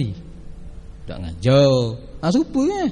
Serupa kat dalam masalah ni. Unsur-unsur kerohanian ni. Mana boleh ngajar ni ilmu PhD? Kena ngajar dengan orang yang tarah dia. Saya pernah belajar masa kat universiti dulu. Kelas tu pelajar 10 orang je. 9 pelajar adalah pelajar yang buat master. Saya seorang buat ijazah. Bengong pada otak mikir. Kita dah nak ikut kau. Kita seorang bukan taraf kita sebenarnya. Banyak pergi kita. Lapang dengar yang ngajar. Matematik tu, bukan matematik belajar. Pekat tinggi tapi membuktikan formula-formula yang ada. Formula biasa tengok dah formula tapi dibuktikan dalam kelas tu. Lapang kita kata kita seorang ada grade. Lapang kita kata. Allah kata. Ini sebenarnya dah capai tahap. Supalah masalah ilmu orang agama ni. Sebab tu ada benda yang Rasulullah SAW bercakap dengan para sahabat secara khususiah. Ada yang secara umum. Yang masuk dalam kitab banyak tu yang dicakap secara umum. Ini peringkat yang kata yang wajib semua orang tahu. Tapi ada di sana hal-hal yang khususiah. Contohnya masalah siapa orang munafik, apa sifatnya. Hanya Rasulullah ajar pada sahabat Huzaifah Al-Yaman. Betul kata nak kenal orang munafik, tanya Huzaifah. Lepas tu para sahabat kau tengok ada seorang sahabat meninggal dunia zaman tu, kalau Huzaifah tak pergi sembahyang, para sahabat tak pergi sembahyang. Nanti tengok. Sebab Rasulullah tak ajar orang lain, ajar pada Huzaifah aja. Wahai Huzaifah, ini sifat orang munafik, ini orangnya. Mu tengok mu kenal tu. Orang lain dia ada ilmu tu, tak ada. Bukan kata Rasulullah tak mana macam orang ulama reka ke dia ilmu, tidak lekat agama Islam, tidak. Agama Islam lekat dah. Tapi ada ilmu, setengah-setengah ilmu tu hanya khususiah pada orang-orang tertentu. Bukan pada semua orang, pada orang awam. Macam ilmu tadi lah, PhD. Ini khususiah. Ajar masjid ni ilmu PhD ni kat peding kepala belaka ya. Tak jadi. Tu sebenarnya kaitannya. Ni ilmu ni lagilah PhD ni. Sebab bukan pakai akal tu, pakai rasa. Orang tak sampai rasa, dia nak buka cerita tak faham. Sebab nak faham kan ini benda kena tengok dengan sendiri dengan mata hati. Lebih mudah kata. Macam ni orang menyelam dalam lautan yang dalam. Kalau tidak ada TV lah, orang kabur dalam lautan dalam tu ada ikan bawa lampu suluh atas kepala dia. Percaya tak kita? Percaya tak kita rasa dengar itu? Mun lebong. Aduh ikan bawa lampu suluh atas kepala kita. Kita kata lebong lalu lah. Tapi sebab ada teknologi TV, boleh tengok diri kan. Kita tak pergi nyelang pun. Tapi kalau dulu tidak ada teknologi TV, orang tu pergi nyelang. Sungguh aku tengok kok. Aku nyelang nak kapal selang, jumpa ikan gitu. Ada tak dia lah. Kita tak. Ni dengar orang kabur terus kata salah lalu. Sesat lalu. Ni masalah. Jangan terus dihukum demikian. Okey. Maka kena beraluh bab ni, pandai-pandai tu. Bab yang mengata ni bukan ulama sebarangan, ulama ahli sufi gambarnya. Contoh kata-kata Syekh Abdul Qadir Jalani sendiri. Jangan terus ditolak. Beradablah kita sekurangnya. Kena faham di sana itulah disiplin ilmu tu begitu, ada martabat-martabatnya yang tak boleh dibuka pada umum. Dalam masalah agama pun sama. Yang buka umum ni benda yang disebut daruriyah, perlu diketahui oleh semua orang. Berarti disebut ada yang fardu ain, ada yang kata fardu kifayah bab agama pun. Yang fardu ain wajib orang tahu kan. Yang fardu kifayah orang-orang khususiyah yang tahu. Hatta macam kata sembahyang jenazah pun fardu kifayah, sama tu kan. Tak cukup kan baru fardu ain kan. Sama tu istilah dia tu, baru sembahyang jenazah. Benda yang orang kata benda yang ringan lah orang kata. Ni apatah lagi benda yang ke dalam, lebih khususiyah ilmunya, fahamannya. Kalau nak jadi guru murabi, guru mursyid dan sebagainya, tak boleh semua orang. Aku tak siapa tak boleh nak pergi, sebab jadi punah dia. Jadi zalim pula kalau buka pada orang awam benda-benda yang ke dalam ini. Zalim. Sebab tak padang saiz otak dia, tak padang saiz akal je, tak padang saiz rohaninya untuk menerimanya, maka telah berlaku zalim. Sehingga dia menolaknya kerana kita buka pada orang yang tak layak kita buka. Tu. Itu je kata sesak tu. Dah kita cover pada orang yang tak layak. Bagi orang yang layak terima, dengar tu, betul, boleh faham. Kita pergi nyelang, betul tengok. Dulu orang kata ada sotong gegasi, kan orang kata mitos kan. Kita tak percaya kot tau. Tapi bila ni jelas ada sotong gegasi sunggeti. Ada sotong orang rasa tu ada sunggeti. Orang jumpa dah sebab orang nyelang laut dalam kan. Super tu. Ni benda ni sama kat bab agama ni, bab ketahidan, bab rahsia-rahsia ni. Kalau kita pergi nyelang betul dalam ni, kita akan nampak buka gitu. Betul. Betul lah. Dan tahu kena ya ke tak? Nyelang lah. Tu je cara dia. Kena sama-sama kita menyelami perjalanan rohani ini. Baru kita nampak jelas satu persatu apa yang ahli sufi kata tu. Masya-Allah. Bukan benda yang mereka keletong saja-saja. Sebab mereka ni bukan orang yang main-main dengan Tuhan, tidak. Mereka orang yang serius dengan Allah Ta'ala. Yang kita lupa pada Allah. Jadi yang kita sebut dia yang ketiga, yang keempat ni, memang kita kena nak faham juga, kena capai benda ni, menerusi perjalanan rohani kita. Kena banyakkan berzikir. Kita sungguh berzikir, insya-Allah siapa? Akan siapa? Gitu. Rasa dekatnya Tuhan. Tak jauh lagi Tuhan, jangan buat gitu. Tapi ni tengok semua tak butuh dengan Tuhan. Bahkan siapa fana kata terlupa pada yang lain, hanya ingat pada Allah Subhanahu taala. Pernah saya dulu ada seorang sahabat, biasanya untuk kita melalui perjalanan zikir ni, untuk kita menanam sungguh-sungguh, sebab dok padang kan lepas subuh lepas isyak tu, kalau 100 aja pun berapa minit dok padang nak menanam. Sebab tu kadang-kadang perlu kita buat perjalanan, contohnya 10 hari akhir Ramadan kita iktikaf kan. Masa iktikaf tu kita zikir sungguh-sungguh, ibadah sungguh-sungguh, sebab kita mengkhususkan diri kita dengan Tuhan. Jadi ada seorang sahabat saya, orang saya kenal ni, mana 3 malam hujung Ramadan tu dia tak pernah tidur pun walau semalam. Bukan hilang orang tidur tu, dia tak ngatuk ke? Ngatuk. Dah macam mana awak tak tidur? Ketika saya rasa nak tidur itulah saya ngatuk dah, saya ambil tasbih, pegang tangan, saya berzikir la ilaha illallah. Zikir. Bukan tidur sambil berzikir, tak, memang berzikir. Tapi tak sedar dia zikir. Asyiknya berzikir tak sedar. Dia kata mana tahu mau zikir ke tak? Tak. Kalau kita tidur ni tasbih tangan jatuh lalu keduk tengah lagi. Itu jatuh tasbih. Ni dua-dua pula. Ni pegang 100 dia tarik sini, 100 tarik sini, 100 tarik sini, nak zikir banyak kan. Mungkin habis 100 10,000 lah. Jadi gerak dia kata kan. Tapi dia tak sedar. Habis 2-3 jam gitu, dia sedar tu, habis dah. Hilang ketuk mata. Jadi setiap kali dia ketuk mata, pegang tasbih. Yang makan siapa fana ada lagi. Kan ni lah. Dia tak sedar masa lah. Macam kita kok, macam kita macam pengalaman dia macam kata khelak ah, macam kita khelak. Sedar habis yo. Pengalaman benda biasa lalui kan. Contoh saya kita masuk hospital nak masuk bilik bedah. Kita rasa kelak je baru. Kejut tu rasa debor lah. Kalau tu dengan bedah ke aku kan. Kejut. Tanya kejut tu. Tanya dia, sudah buat dah gitu. Sudah dah tu, sejang dah. Kita rasa baru kelak mata je. Debor bukan main debor, takut tersedar tengok je bedah gitu, sakit gitu. Ini kelak. Ini benda yang sama. Jadi kawan ni kau begitu cerita ibaratnya. Dia zikir kita macam dia tidur. Tak sedar benda. Tapi tangan dia bergerak berzikir. Masya-Allah. Itulah Benda ni kalau dak lalu sendiri, dak kita faham. Ya ke dak mu ni? Dia kata lebong. Dak, lalulah sendiri. Berzikirlah kita sungguh-sungguh. Kita akan rasa lalui semua satu persatu benda tu. Itu ceritanya. Maka itulah perjalanannya. Benarnya bila masuk keempat ni dia ada lebih tinggi lagi ke atas. Ada berbagai-bagai lagi lah perjalanannya yang tidak dibuka semuanya. Sebab ni tadi yang saya sebut dah, peringkat PhD tahap pertama, kedua, ketiga, ke atas lagi. Banyak martabat zikir itu sendiri banyak pecahan-pecahannya. Barang siapa bersungguh mengamalkannya, mungkin ada rezeki, dapatlah ke dia ilmu-ilmu tu. Akan dapat. Dan martabat bila kita berzikir ni pula, dia akan ada bermula dengan berzikir yang dia kata peringkat awal ni dak khusyuk berzikir lalai, dia panggil martabat lalai. Macam kita zikir dalam hati Allah, Allah. Kita pergi jalan ke lain, dia pun senyap dak zikir. Tu martabat lalai tu. Terkejut balik, Allah kita zikir balik. Tu kerja kita. Sedar tu zikir balik. Sedar zikir balik. Dia lapul iklak maknanya. Dia lapul iklak yang mana banyak gelak dia pada cerah. Lah kata. Tapi kalau dia jumpa orang hak hidup hati dengan zikir, kak dia cerah. Gitu lah. Sebab tu kita kena banyak kawan orang banyak ingat Tuhan. Kena banyak orang yang cinta pada akhirat, baru hati kita hidup. Ni kalau banyak dia tempat hak dak molek, dia gelak.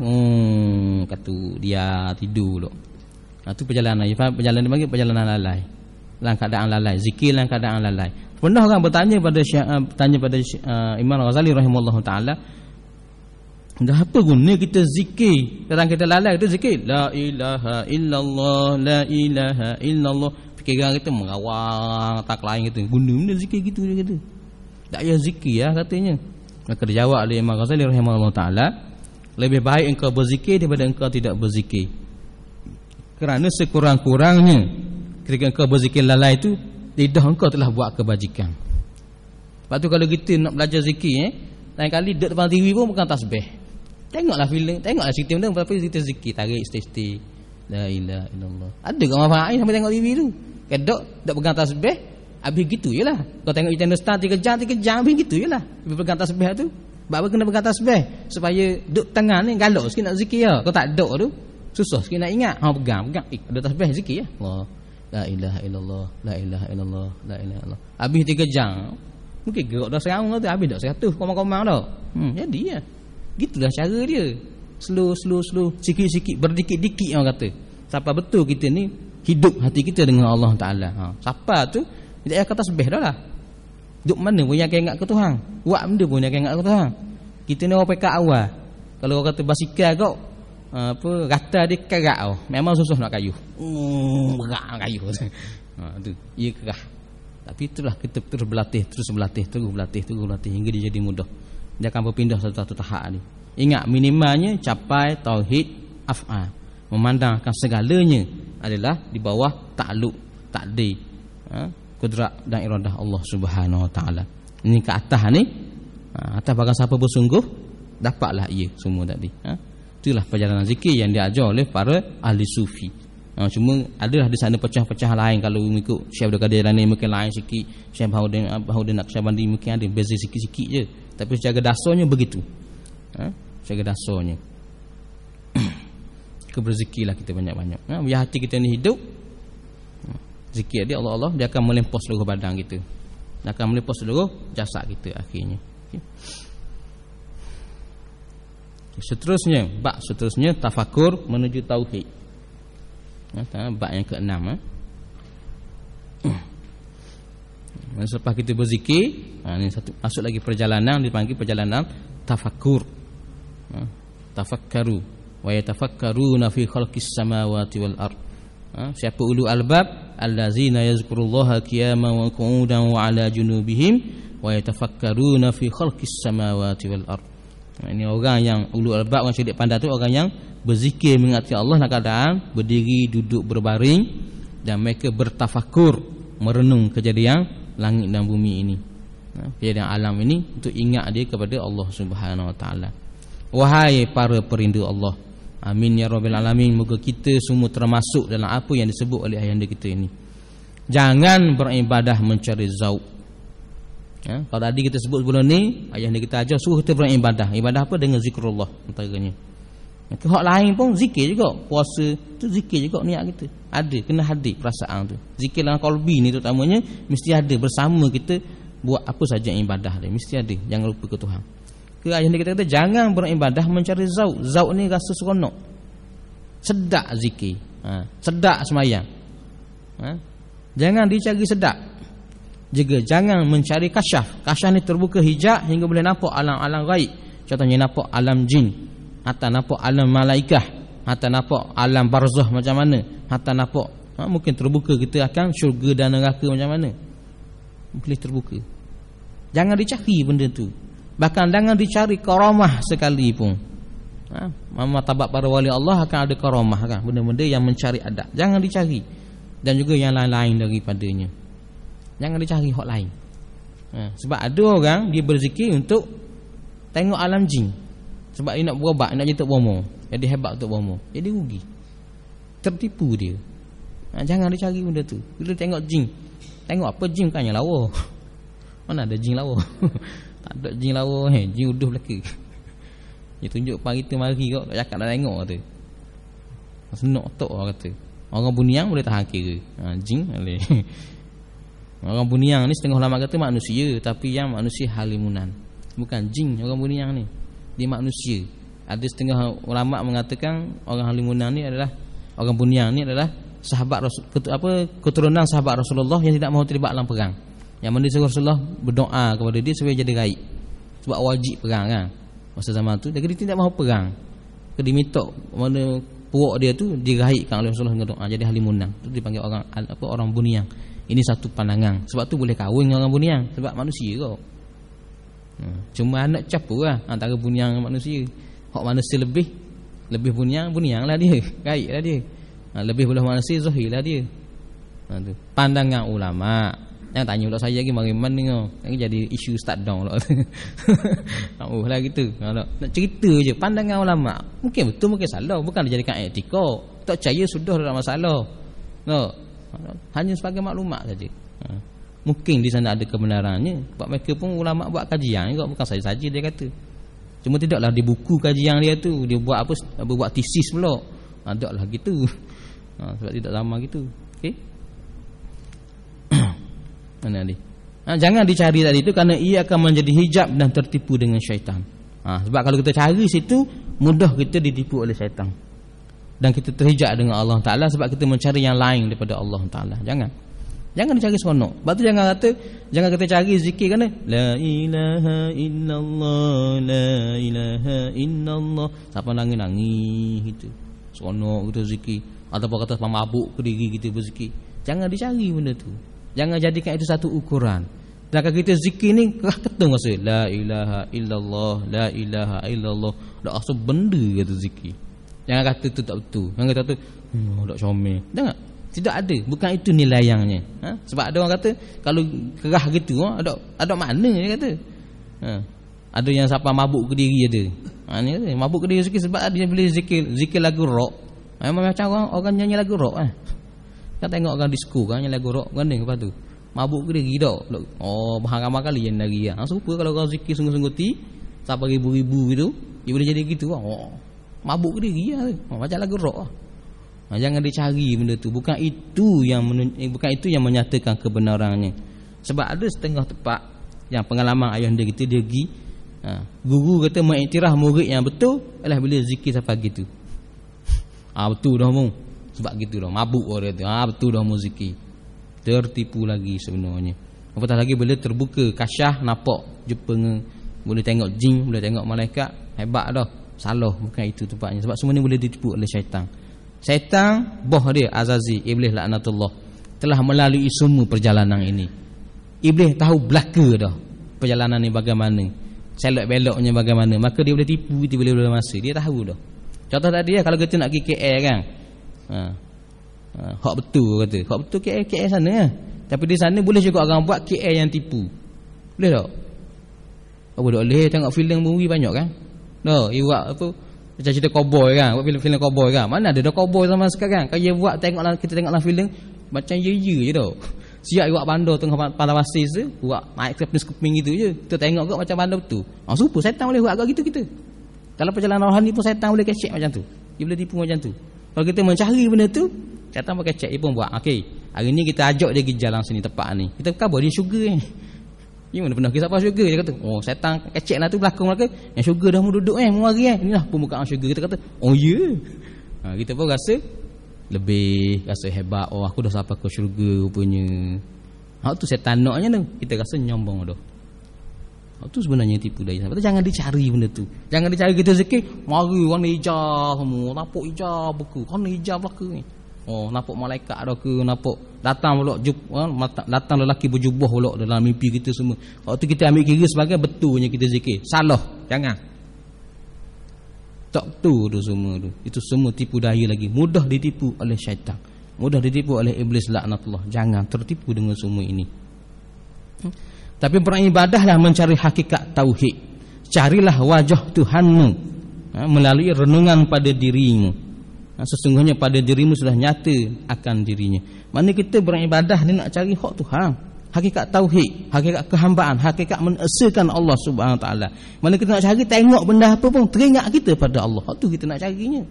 Bukan kita cari sedap zikir, kita cari terbuka ni tengok nampak hak Tuhan. Tengok benda pun, tengok tiang besar ni. Nampak hak Tuhan. Keagungan kebesaran Allah Taala. Hak tu kita nak dengan tauhid ni. Bahkan selagi kita ambil ukuran apa? Kita ni semakin bila kita makin kenal Tuhan, semakin kita merendah diri. Betul kita beribadah ni mencari kefakiran diri. Cari kita ni hamba Tuhan yang lemah. Allah dak agak cetok rasa dak bermaya kita. Kalau Tuhan dak tolong kita, hancur kita. Biar perasaan tu yang kita cari. Cari kita ni memang betul-betul nak pada Allah Taala. Kita ni memang hamba-Nya yang amat lemah. Tak ada kuasa, tak ada apa benda pun. Maka apa yang kita boleh buat, apa yang kita boleh dengar, apa yang kita boleh lihat, semuanya hak Allah. Itulah kasih sayang Allah pada kita. Itulah kuasa Allah Ta'ala yang terjali pada diri kita. Yang ini kita nak cari sebenarnya dalam kita beramal ibadah ni. Bukan yang lain daripada itu. Jangan cari yang lain. Carilah Allah. Pandanglah Allah. Itu yang kita cari. Terutamanya pandanglah pada diri kita.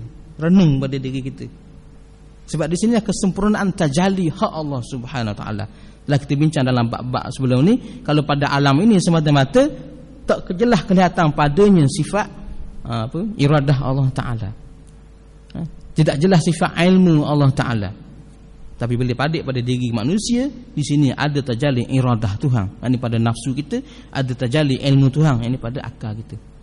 Kalau pada haiwan, pada binatang, hanya ada terjalin iradah, nafsu, tidak ada akal. Pada malaikat tidak ada iradah, tidak ada nafsu. Tengok pada diri kita, kita renung Tuhan buat kita. Tengok kuasa Tuhan pada diri kita. Sudah nyata, jelas, cari. Lepas tu jangan kita cari kat lain, pandang ke dalam. Tengok dalam diri kita. Tengok.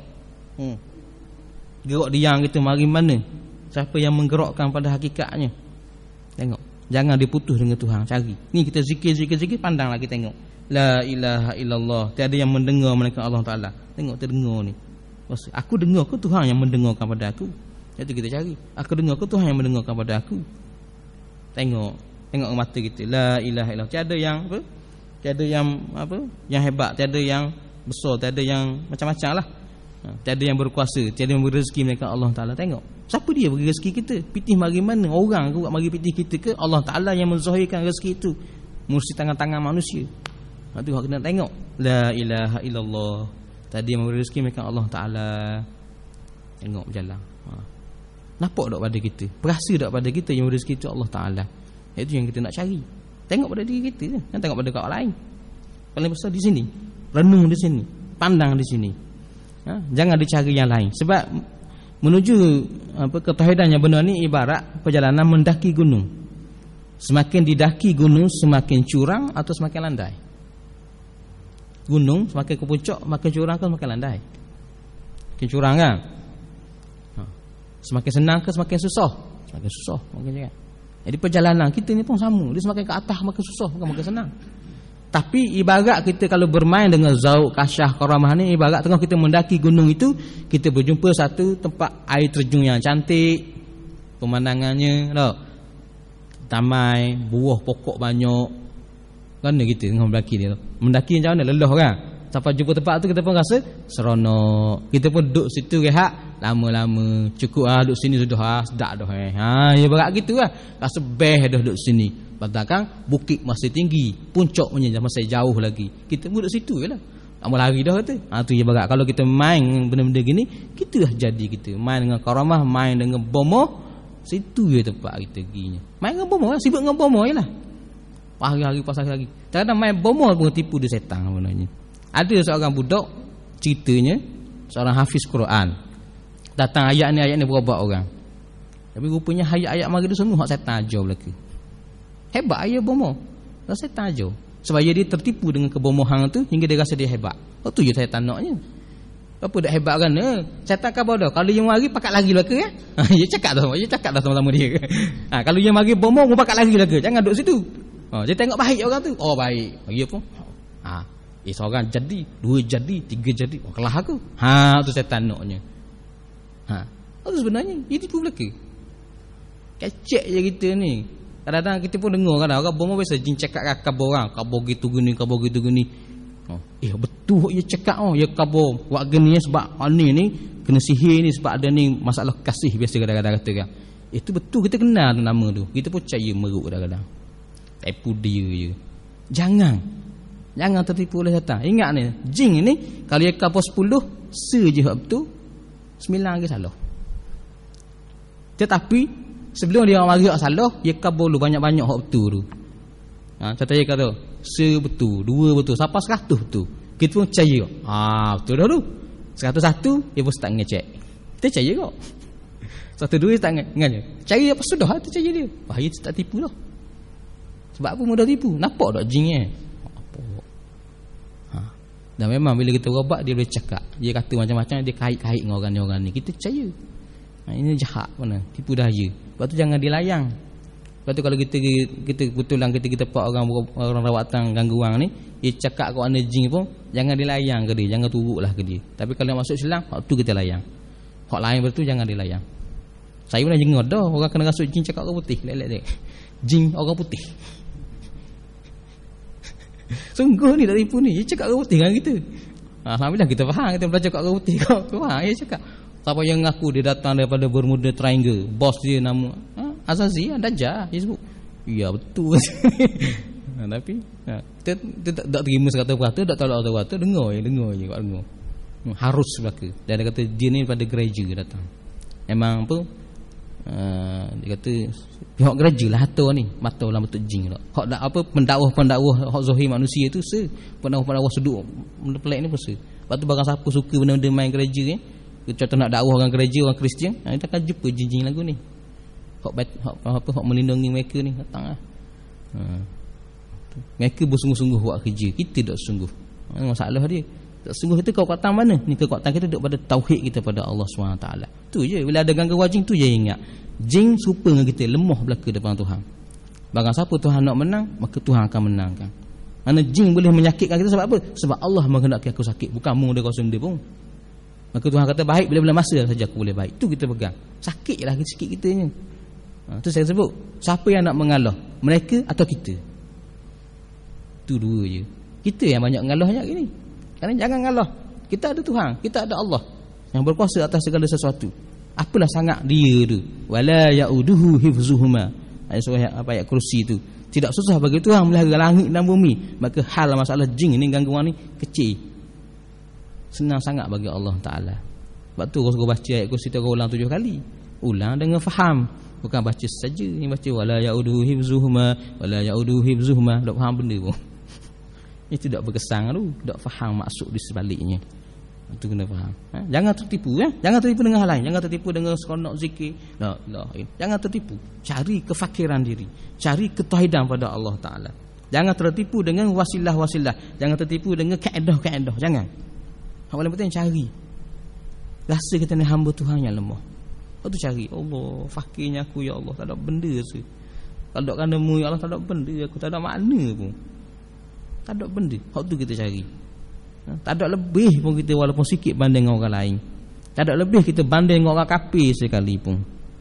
Bahkan ada masanya orang kafir lebih baik daripada kita pada pandangan Tuhan. Dan dia kafir. Sebab tu dia buat jahat. Kita ngaku beriman tapi buat jahat juga. Dan siapa dia molek? Sebenarnya. Siapa dia molek sebenarnya? Gitu. Apatah lagi dengan anak-anak kecil. Buat salah. Jangan dia marah banyak anak kecil buat salah. Mereka dalam keadaan suci bersih. Kalau mati pekat kecil dak akan balik syurga. Kita hak dewasa dah ni, mati kita belum tentu syurga atau neraka menunggu kita. Kenapa nak dia marah mereka yang terjamin dengan syurga tadi lebih-lebih? Malulah kita. Hak tu patut kita cari. Rasa malu nak marah anak-anak. Anak-anak buat salah rasa berat mulut nak tegur. Apa nak marah berat mulut. Tapi atas dasar amanah dari Allah Ta'ala, maka baru kita menasihati. Tak marah dah, nasihat jadi. Kita takkan beremosi dah pada masa tu. Beribadahlah dengan muraqabah, yakni mengintai wajahnya. Ini wajah Allah SWT. Ingat wajah dia ni makna dia apa? Sifatnya, asma'nya, wujudnya, af'alnya. Bukan wajah makna muka tu. Jangan salah faham. Kan salah faham dok. Sehingga kamu temuinya. Makna kita kena ngitai, cari di mana Tuhan. Macam kita sebut dia yang keempat tu kan, guna akal kita saya terkaitkan dengan Allah Subhanahu Taala. Ini muraqabah ni, kita mengintai lah ni. Mengintai-ngintai.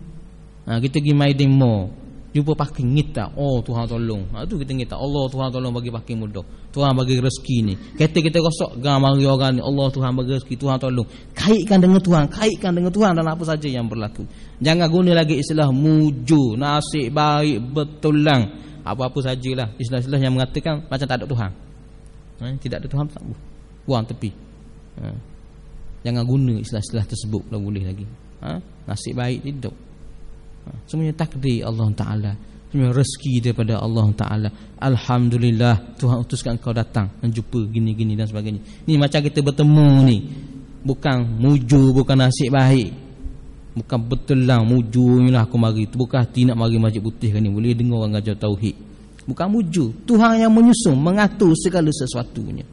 Tuhan yang panggil kita hadir ke sini. Tuhan yang menyatukan, Tuhan yang mengatur pertemuan kita, Tuhan yang menentukan jodoh kita ada di masjid ini. Itu sebenarnya. Pandanglah di situ. Jangan pandang orang, jangan pandang benda lain. Pandang Allah SWT sebalik segala kejadian. Baru benar kita bertuhan pada Allah. Saya tak pernah mikir pun nak ngajar sini. Tak pernah terfikir. Tak pun. Siapalah kita nak ngajar.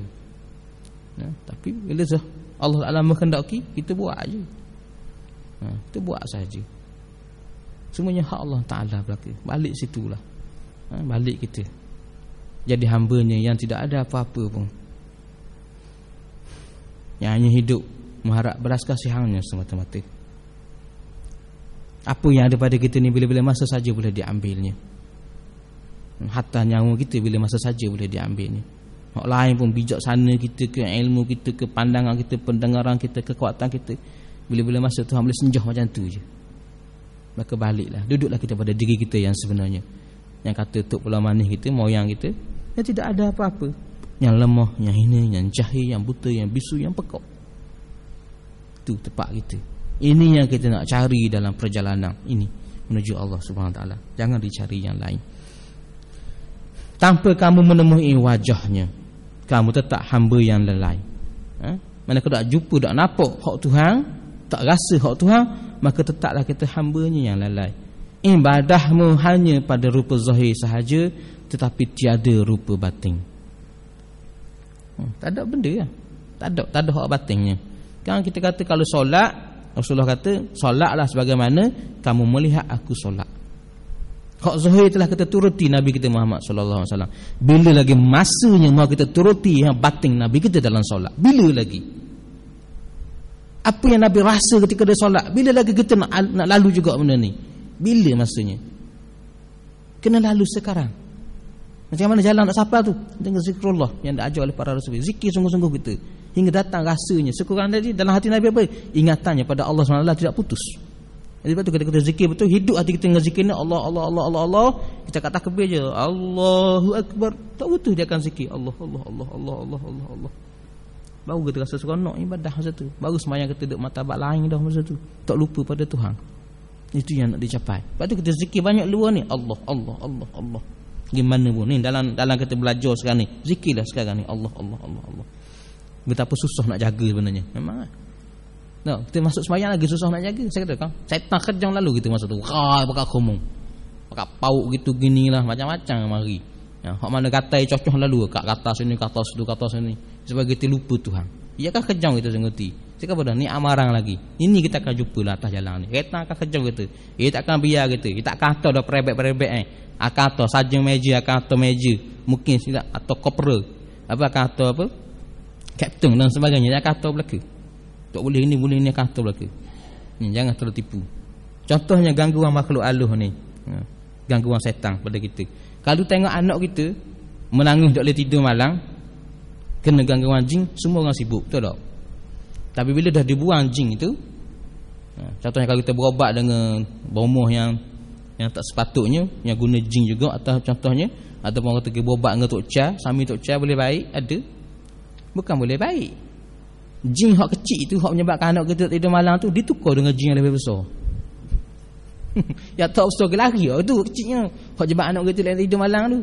Tapi hak besar ni akan rosak benda. Anak kita tak minat nak memayang, akan cakap kasar kita. Tapi kita tak tahu itu gangguan jin. Kita tak berasa mana. Kita ambil mudah, biar. Kita ambil mudah. Wah, itu tipu daya lebih besar lagi. Menjauhkan anak kita daripada Allah Ta'ala. Hak bisik-bisik telinga sama tu, hak mari was-was tu, hak benda ni sebenarnya hak besar tu lah. Hak kecil ni sebabkan tak jangan tidur je. Wah, nolong. Kalau pergi berobat dengan Tok Cha, gitu je buat. Ya tak besar lagi. Berobat dengan Tok Mamah tak betul, gitu lah. Ya tak jin hak besar lagi. Bukan atas hak betul. Hak betul ni mesti balik pada ketauhidan, keyakinan kita pada Allah Ta'ala. Ini akan menolak segala benda-benda hak gangguan makhluk-makhluk ni. Tolak semua, tepi. Jangan ditakut. Kita ada Allah. Ini yang hakikatnya, yang benarnya. Yang kita duduk situ. Jangan tertipu. Itu kena cari Allah Ta'ala. Kedak kita masih lagi keadaan lalai. Dan engkau hanya akan menemui wajahnya dengan jalan tafakur sehingga fana dirimu. Mana kita merenung diri kita ke dalam hingga fana, binasa diri kita. Ini kita memandang semuanya hak Allah Subhanahu Wa Ta'ala juga. Apabila fana dirimu, maka nyatalah Tuhanmu. Bila binasa kita, nampaklah hak Tuhan. Allah, semuanya hak Engkau ya Allah. Lemahnya aku ya Allah, tak ada bendanya aku ya Allah. Bila masa tu, bila jernih ni hati kita ni, mudahlah kita tafakur, baru terbuka hijab hati kita. Sekarang ni kita, kalau kita tak berlengah zikir, hati kita banyak kotor, banyak hijab. Ini mengotori kita. Kita genung pun tak nampak. Sebab ia barat duduk depan cermin tu kelabu, cermin tu berdebu. Nampak tak muka kita? Tak nampak. Tapi cermin tu perlu digilap. Bersihkan cermin tu terlebih dahulu. Bersih cermin tu ni dengan zikir la ilaha illallah, Allah Allah Allah. Bersih. Bila bersih molek cermin tu, tengok je, terpancar lalu. Terpancar akan hak Allah SWT. Jelas nampak. Tempat pandangnya di sini, pada kalbi kita, bukan pada mata kita. Sebab tu kena bersih sini. Bersih sini baru boleh nampak, baru nyata akan hak Allah SWT tadi. Baru fana diri kita, hilang Allah. Berasa lemah kita, lolai depan Tuhan Allah. Akan mari rasa gitu. Lemah lolai gitu kata. Ya bagat orang kata kalau kau bangun jalan kau jadi lemah lupuh orang kata tubuhnya. Kau rasa gitu. Macam nak rebah lah. Nak bagi perasaan begitu di hadapan Allah Subhanahu Wa Taala. Itu yang nak dicari oleh kita. Bukan yang lain daripada itu. Sesungguhnya tiada sifat pada diri kita. Sesiapa yang merasai memiliki sifat, maka mereka syirik khafi dan terjatuh dalam fahaman qadariyah. Tidak ada sifat walaupun satu pada kita. Mendengar, melihat, berkata-kata, hidup bahkan, berkehendak dan sebagainya. Apa yang ada pada kita hanya diper sahaja, iaitu diperlihatkan, diperdengarkan, dipersuarakan, diperilmukan, diperkudratkan, diperiradahkan dan diperhidupkan sekadar mana had dan masa yang dikehendaki dengan sifat Ar-Rahman Allah Subhanahu Wa Ta'ala. Itulah kita, sekadar dipersifatkan. Tahu dah sekarang ni keadaan dipersifatkan, itu yang kita nak cari.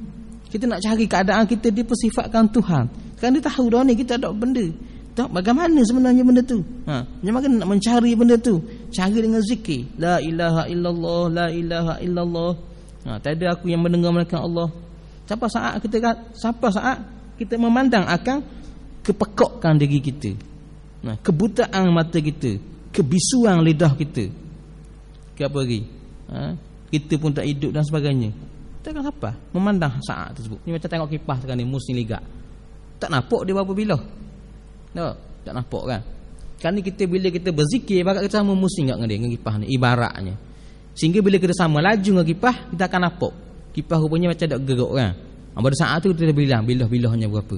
Rupanya kipas ni bukan bola stokor gitu, dia ada lubang-lubang. Jadi kita bila kita berzikir ni, jangan zikir kita kejar. Kita kejar suasana kita dipersifatkan itu hingga terpandang pada kita saat kita ini lemah lalai. Kita akan jumpa saat kita dipersifatkan Tuhan. Tak ada benda kita. Wah, ini diri aku yang sebenarnya. Kalau orang belajar sekolah, orang belajar fizik, kalau tengok kipas ni dia pakai alat tu, apa dia panggil stroboskop, dia pusing dengan tangan. Mula nampak tak sama, tapi bila cukup laju nampak kipas tak gerak. Ibarat ada kita berzikir tu, kita zikir supaya cukup laju zikir kita tu. Wah, kita pun tengok Allah, ini hakikat diri aku rupanya. Buta, bisu, pekak, bodoh dan sebagainya. Tu baru kita sedar diri kita, Allah, segalanya hak Allah rupanya. Tu ibaratnya, tu zikir. Tu nak banyakkan zikir. Banyakkan membersih diri kita, menyuci. Lagi tak cukup bersih, lagi kita tak nampak. Tu kerja kita. Ini Isra' kita.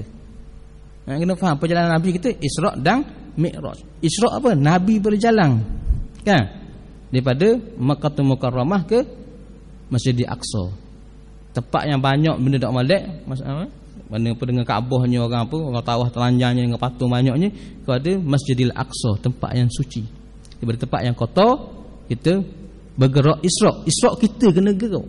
Kita kena gerak ke tempat yang suci. Ni hati kita kotor. Sucikan dia dengan zikrullah, dengan burak.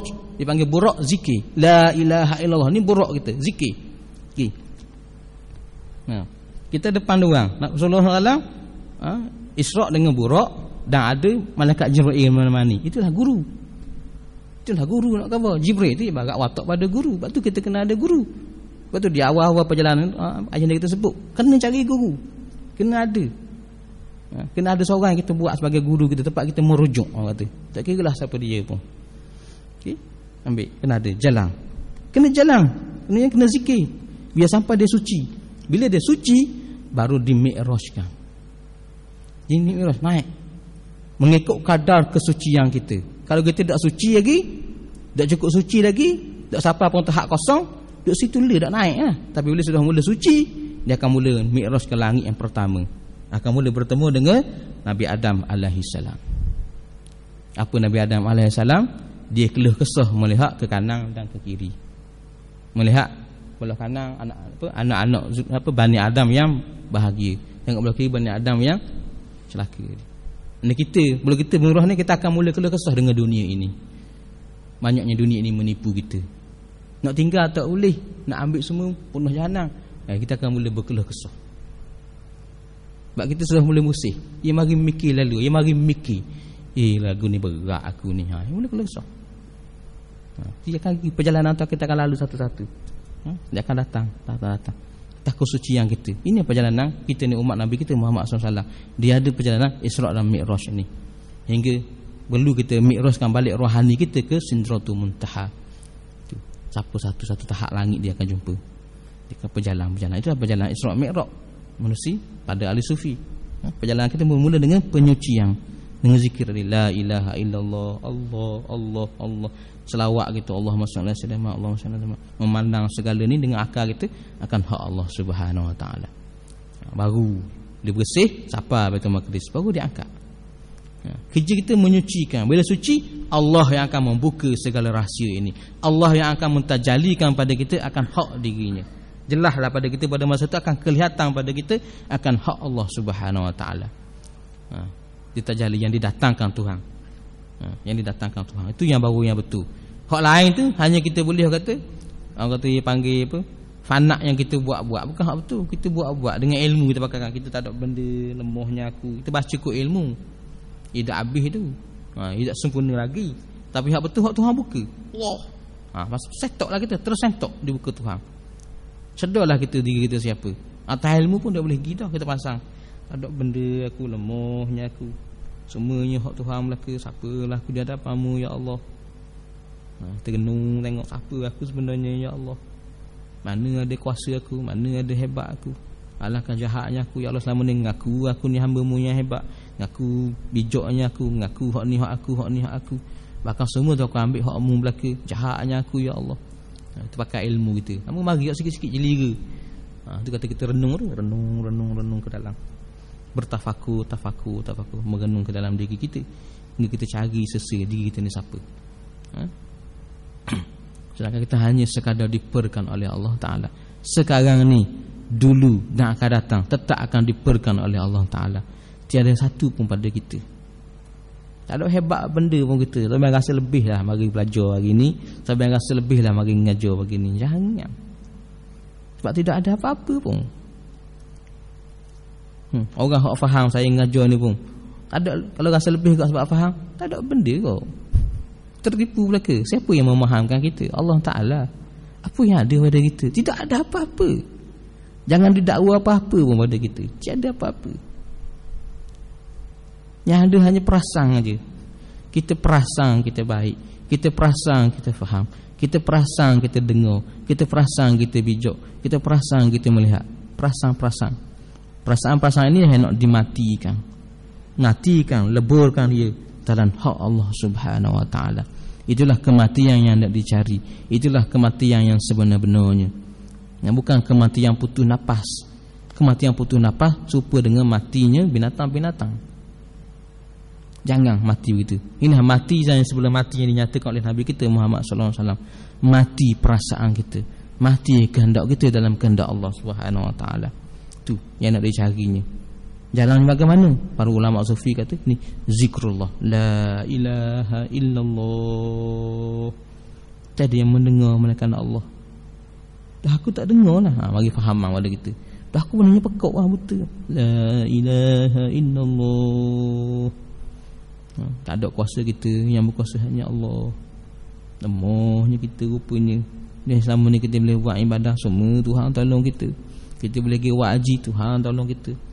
Sebab tu ramai orang bila tak sihat pergi buat haji, buat umrah, Tuhan persihatkan di sana tau. Jelas kan. Kau tak nampak juga bab tu tak tahu lah. Ramai orang uzur pergi di Mekah ni, boleh buat umrah, boleh buat haji. Gagah jadi. Mari mana tu?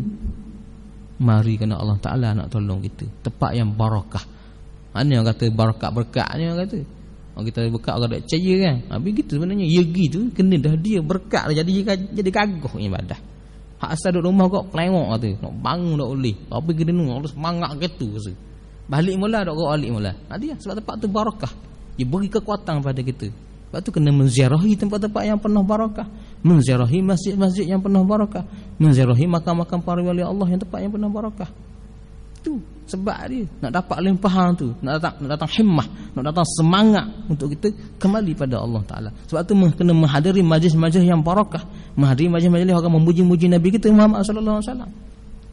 Mencari ulama-ulama yang hak, berdampingan dengan mereka, bersahabat dengan mereka, duduk dalam majlis mereka. Itu kerja kita. Sebab nak datang himmah mereka tu, nak datang barakah daripada mereka tu, limpahan barakah dari Allah menerusi mereka tu. Kena ada, baru kita rasa semangat. Lepas tu ramai orang bila tak dengar kata Allah rasa lemah. Itu sebenarnya antara tanda majlis barakah tu, kita hadir dalam majlis, kita rasa himmah yang lain, kita rasa semangat yang lain untuk Allah Ta'ala ni. Itu sebenarnya tempat yang barakah. Ada tempat kita pergi dengar je, suka tolak je ni. Banyak tempat yang begitu. Lepas tu ramai orang pergi ke tempat gitu, tak rasa seronok nak duduk dalam. Dia suka duduk luar tau. Suka beli belah luar. Tak rasa nak masuk dalam. Sebab apa? Bermasalah tu biasanya, bermasalah. Tak tertarik hati kita. Sama ada tempat bermasalah atau memang kita yang bermasalah. Tengok awal-awal lagi tu. Tapi biasa kalau tempat tu molek, kita pergi tu, kita rasa ada satu tarikan, satu keseronokan. Sebab itulah kita menjadi nak menuju pada Allah Ta'ala ni perlu kita menjaga siapa sahabat-sahabat kita. Sebab hati kita ni baru jalan kan, dia banyak lalai. Tapi kalau kita tetap berkawan dengan orang yang banyak melalaikan kita, maka kau teruk kita lalai. Kalau kita berkawan dengan orang yang banyak orang yang hanya cakap hal kita, suka cakap bab kita, maka bila kita jumpa dia, kereta lah yang kita ingat. Betul tak? Cakapnya jumpa kereta lah, kata tu, kata ni. Bila kita nak tukar kereta baru gini. Hak tu kita boleh dengan dia. Zikir dia apa? Kereta. Zikir kat tu, zikir kereta.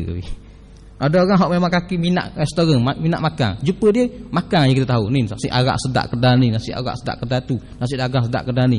Zikir dia apa? Nasi. Zikir dia makan. Lepas tu kita akan banyak ingat makan. Sebab kita berkawan dengan orang banyak ingat makan. Jadi untuk ingat pada Allah Ta'ala, berkawanlah dengan orang yang banyak zikirnya Allah, Allah, Allah, la ilaha illallah. Tu cara dia. Maka kena, bukan kita baloh dengan orang lain tadi. Kita nak menjaga diri kita. Betul, kena kawankan ramai-ramai, cari kawan-kawan yang sama-sama menuju Allah Taala. Cari ulama-ulama yang demikian, yang mencari Allah Taala. Tu kerja dah baru dia semangat hidup ni. Mari majlis kena kena letak prioriti. Kalau ada majlis ilmu yang sedemikian, kena letak keutamaan orang kata. Andai kata majlisnya ada pada pagi ni, andai kata ni ada manfaatnya majlis kita pada pagi ni, kena letak majlis satu prioriti kita ke mana-mana pun. Jangan dibuat orang kata urusan-urusan lain pada masa ini. Contohnya, andai kata inilah tempatnya, tapi pada saya masjid ni masjid yang penuh barakah. Terutamanya ni ruang ni, ruang yang penuh barakah. Orang yang ada sixth sense saya bagi boleh rasa lah. Saya tak rasa benda-benda. Terutamanya orang kata depan tu, belakang tu, tepat tu, nak mayat hajat mayat dalam tu boleh. Tapi tak semua orang sanggup. Tu tempat yang barakah, lain tempatnya. Sebab ni tempat masjid yang asal dibuat daripada hasil daripada ketauhidan pada Allah Subhanahu Wa Taala. Dia reka pelangnya oleh tok pelang kita. Ni Masjid Abidin kita ni. Lepas tu kita mari sini ada barakah dia, insya-Allah. Lepas tu buat prioriti yang kata. Beri keutamaan. Okey. Allahumma salli ala sayyidina Muhammad sallallahu alaihi wasallam. Tu cerita perjalanan kita. Jadi minggu depan hari kami 1 Mei orang cuti. Macam mana kita kan? Saya pun macam mana fikir lah. Ada kelas ke tak ada kelas ke, sibuk ke gana ke, tak usah bincang hal lain. Banyak orang banyak urusan kan. Cuti ke? Okey. Cuti. Kan mana? Saya menuduk je, memang saya ada urusan bagi tu. Tapi saya saya tak prioriti. Saya nak mengejar kalau boleh pada sudut saya. Cumanya memang tidak ada pegawai masjid lah. Rakaman kan tidak ada. Jadi saya fikir betul lagi buat rakaman yang YouTube. Benda ni kalau ada manfaat untuk orang ramai juga, tak ada rakaman satu hari rugi lah. Jadi terserah. Kita nak utamakan kepentingan peribadi kita ke kepentingan semua. Tak ada apa. Kalau pada saya fikir nak mengajar, memang saya nak mengajar. Tapi bila saya ingat ni ambil masuk YouTube, orang ramai nak dengar juga, saya kata kalau kita buat kok rugi satu sesi untuk orang ramai. Tu je. Sungguh ni saya cakap jujur ni. Sebut daripada lubuk hati je gitu. Nak suruh saya mari. Tapi serahlah pada semua, biar faham semua. Kena cerita. Tawakuf lah, bagi ruang tak ada orang lain dah. Hak tak dapat hadir. Bukan tak mau mari dia orang ni, dia orang nak sangat tapi tak jumpa lagi, kadangnya tak buka kesibukan. Boleh tengok ke YouTube kawan-kawannya dah. Bagilah ruang. Pada saya lah, itu pandangan saya. Tapi jangan atas seminggu tu tak buat benda lah. Hak dah zikir tak zikir pula. Kena zikir lah. Kalau tak pun, kalau kita duduk rumah pun buka balik kitab ambil barakah tu buka. Tengok balik, cuba ulang kaji, baca. Kalau kita belajar dah kat mana rasa tak faham, tanda sikit. Lain kali bila mari boleh tanya. Boleh tanya balik, Ustaz Zul tu kan gua ni cerita ni start gini kita tak faham ni. Boleh hurai balik. Itu cara dia lah, caranya. Jadi kita insya-Allah minggu depan urusannya tawakuf lah dahulu. Kita akan bertemu balik pada 8 bulan Mei ni. Hari Khamis sekali lagi. Moga walaupun tak bertemu tetap kita beramal. Tegak kita berzikir la ilaha illallah, la ilaha illallah. Banyakkan ingat pada Allah Subhanahu Wa Taala, Allah. Okey. Kita buka pada mana-mana soalan yang ada. Waalaikumsalam warahmatullahi.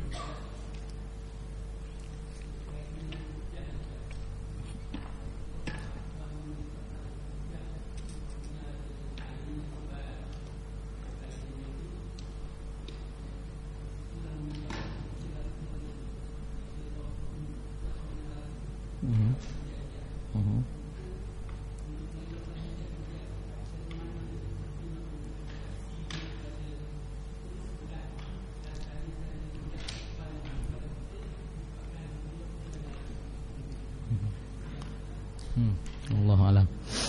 Okey, jadi persoalannya berkaitan dengan hijab. Apa itu hijab? Apa itu hijab yang melindungi kita? Jadi sebenarnya hijab ni banyak kategorinya. Yang boleh kita sebut satunya tadi bila kita kurang ibadah. Kita banyak maksiat, itu hijab. Kita banyak dosa, itu menghijab kita. Sebenarnya dosa semua ni tak menghijab kita dengan Tuhan. Tuhan tak terhijab oleh satu benda pun. Kena faham tu kan? Nombor satu. Dari segi tauhid, Tuhan tak terhijab kerana apa benda pun. Bukan dosa kita yang menjauhkan kita dari Tuhan, tidak. Dosa tak boleh menjauhkan kita dari Tuhan. Tuhan tak lari pun. Cuma kita perasan Bila kita buat dosa, kita rasa terhijab dengan Tuhan. Ni masalah dia. Perasaan kita je. Lepas tu kena ada ilmu. Mula-mula nak pecah hijab ni kena ada ilmu yang betul. Kena faham. Tuhan tak terhijab kerana sesuatu pun. Kita buat dosa besar raja himam mana pun, tak putus kita dengan Tuhan. Tetapi kita je berasa tak lawah. Itu saja. Kita rasa tak selesa. Kita rasa nak doa pun rasa malu. Kita yang berasa. Tuhan tu tak mendengar. Doa lah kata. Ibarat Tuhan kata kita, doa lah kena amin ni, nak mengkabur ni. Jadi kita rasa tak selesa nak doa. Tu je. Kita yang salah faham. Kita rasa Tuhan terhijab dengan kita, maka lemah Allah Ta'ala kalau gitu. Tidak. Yang terhijab lah kita. Kita yang terhijab dengan dosa-dosa tadi. Kita yang terhijab dengan maksiat-maksiat tadi. Kita yang terhijab bila kita tak buat ibadah tadi. Dan juga kita terhijab dengan makan minum kita yang kita tak jaga. Maka orang nak balik pada Allah Ta'ala kena jaga makan minumnya, jaga molek, pilih yang betul-betul halal. Sebab ini menghijab kat kita. Kata-kata kita juga menghijab kita kadang. Kadang-kadang kita banyak buruk sangka pada orang, ini juga hijab kita. Kita banyak berdendam dengan orang, ini juga hijab kita. Sebab tu kita kena belajar memaafkan orang. Kita kena banyak belajar bersangka baik dengan orang. Jadi cabutlah hijab tu. Kena buang. Sebab apa kita nak buang benda ni semua? Nak buang benci kita pada orang. Kenapa? Sebab dia menghijab kita dengan Allah Ta'ala. Buanglah benci pada orang ni. Biarlah orang macam apa? Orang awak kita tu teruk doa lalu, orang kata. Biarlah macam mana sekalipun. Orang kata kesok hati ni. Orang kata kalau ikut pada hati kita kau, dakkan apa? Dakkan. Orang kata akan dendang sampai 7 keturunan sekalipun. Orang Melayu masyhurnya dendang 7 keturunan. Tak mahu. Tidak mahu ini semua. Sebab ini menghijab kita dengan Allah Ta'ala. Buanglah semuanya. Biar kita sakit buang benda tu. Sebab kita mencari Allah. Selagi mana ada benda ni lagi kita terhijab dengan Tuhan. Buang semuanya. Jaga semua makan minum kita. Hak mana hak halal, hak haram, hak mana hak syubhah. Jaga semua, kena jaga. Minum kita, pertuturan kita, rezeki kita mana mari, cakap kita, semua kena jaga. Itu hijab tu. Bila terbuka ni satu persatu, dan kita pecahkan hijab ni dengan zikrullah, zikir. La ilaha illallah. Hak ada dah kan. Jangan ada tambah hijab yang baru. Mana hak ada dah tu, kita pecah dengan zikir. Lepas tu kena buat dua-dua. La ilaha illallah ya barat katok dari luar. Pada geng Allah Allah Allah katok dari dalam. Bum bum bum. Itu dah pecah tu. Ni main katok pula dah lah. Zikir la ilaha kan 10 je kan. La ilaha illallah geng katok. 10 kali katok je, susahlah nak pecahnya. Tu katok dalam banyak Allah Allah Allah Allah. Bum katok. Biar pecah. Biar tembus. Tembus dia. Baru kita kan terbuka hijab tu, baru mudah terpandang. Jadi kita kena jaganya, kena jaga semua. Lepas tu kita rasa lemah macam ni, kena ada ilmu betul nombor satu. Biar faham molek ni. Allah tak terhijab dik kerana sesuatu pun. Dosa kita banyak mana pun tak menghijab kita dengan Tuhan. Selagi mana nyawa kita tak sampai ke hukum, kita tak syirik pada Allah Ta'ala lagi.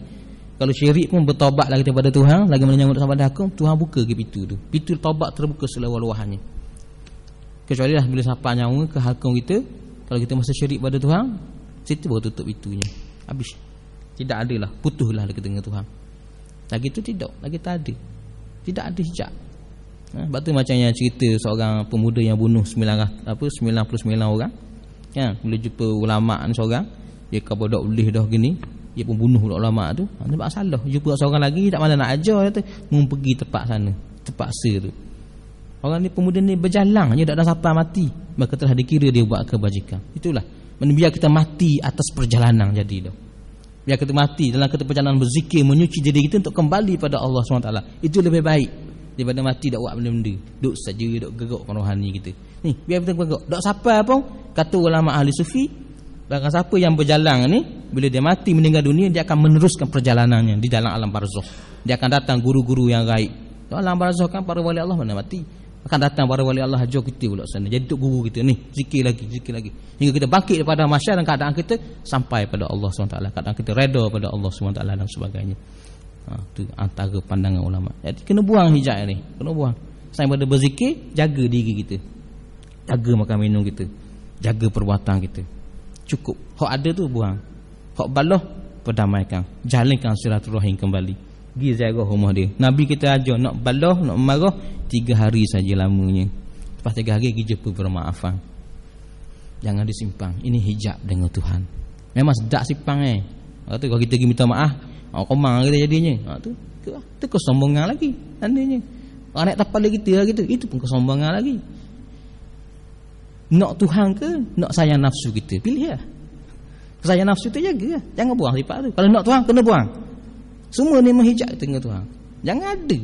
Jangan berdendam walaupun sikit. Jangan baloh. Lepas tu kita yang suami, yang isteri, biasa hari-hari baloh kan. Maaf cepat-cepat, habis, buang lagi. Jangan disimpang, buang. Selagi disimpang, inilah peluru bagi iblis. Inilah peluru bagi setan. Buat salah kali kita pun simpang se. 2 kali simpang se. Simpang. Peluru banyak ada satu hak, dok tahan. Dok tahan tengok tembok banyak-banyak, peluru banyak. Ya tutup laki tak sabar. Cerahlah. Tubik lafaz cerah. Sebab tu hanyak dengan tembok. Sifat buang peluru. Patutnya boleh katanya apa salah suami? Dia nak khabar. Tak ada. Apa salah isteri? Tak ada.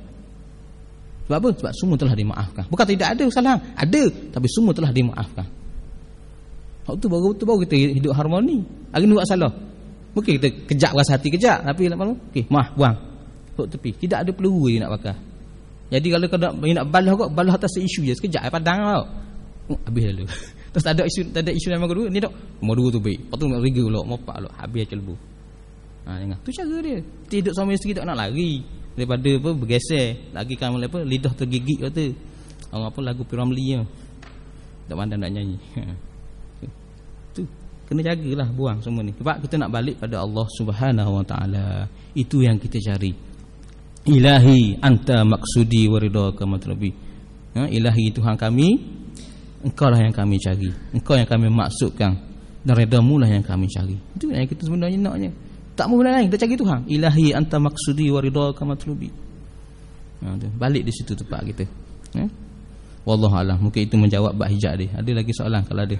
Ya.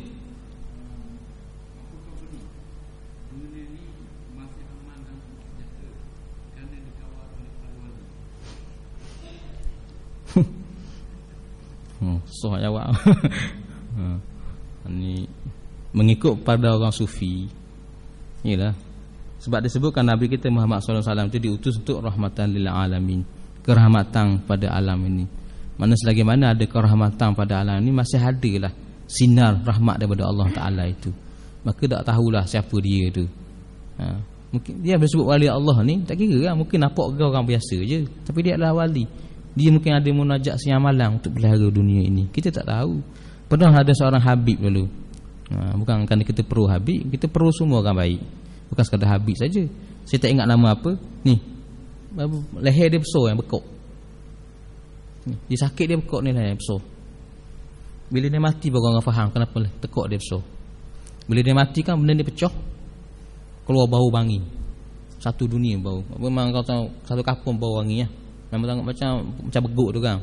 Macam kanser tu kan. Patut ibu nanuh lah biasa kan. Tapi bila pecah tu memang bau wangi. Rupanya apa doa dia siap malam. Ya Allah ya aku, kalau kau nak mengazab dunia ini, umat ini, timpakan azab tu pada aku. Tukar. Ada orang macam ni kita masih aman ni. Dia sanggup terima azab asalkan manusia semuanya aman. Tukar ya Allah, jangan azab alam ini. Mereka tak tahu, mereka tak kenal kamu ya Allah. Azab aku. Masih ada lagi orang macam ni. Ini para wali Allah, tidak ada kepentingan. Ini tengok contoh Nabi kita Muhammad sallallahu alaihi wasallam ketika dilempar batu di Taif kan. Rasulullah doa kan doa untuk kemusnahan fasa Taif. Malaikat mari dah ni. Mu nak apa ya Rasulullah? Mereka sedia dah nak lengkuk kota Taif dengan apa mereka buat padamu. Memang kurang ajar orang kata. Memang amat biadab dengan Nabi. Rasulullah kata, biar. Kau doa apa? Untuk biarlah. Apa generasi sekarang tak beriman, maka generasi akan datang. Beri hidayah pada mereka ya Allah. Tu. Masih ada orang macam ni. Inilah wali Allah yang sebenarnya mendoakan kerahmatan alam ini. Mereka mengambil betul-betul sifat Nabi kita Muhammad sallallahu alaihi wasallam. Sebab tu kita masih lama. Siapa mereka? Allah alam. Mungkin kita tak kenal. Mungkin di kalangan kita lah tahu ada. Mana tahu ada seorang hak tu kita tak tahu. Dia tak mengaku, tanya dia tak mengaku. Tapi itulah doanya siang malam. Dia sanggup terima azab ni. Sebab sayang pada umat ini. Inilah orang yang benar mengikut Nabi kita Muhammad sallallahu alaihi wasallam. Itu patut kita buat. Kalau kita benar bertauhid, dengan sendiri perangai kita akan pergi situ. Kita kalau lebih utamakan kan, bersahabat itu ada 3 kan. Bersangka baik, sama tara tau. Yang ketiga apa? Melebihkan, mendahulukan sahabat kan. Itu lah. Biar orang lain aman. Itu kita nak aman minggu depan tu. Nak mendahulukan sahabat kita yang tak dapat hadir. Itu kita nak aman. Belajar kata secara praktikal. Kita nak sangat, tapi ingatlah orang lain pun ramai juga nak belajar. Moga Allah membantu kita. Moga Allah merahmati kita semua. Moga Allah Ta'ala memberi petunjuk hidayahnya pada semua umat ini. Yang mana masih tersesat, Tuhan bukalah hidayah pada mereka.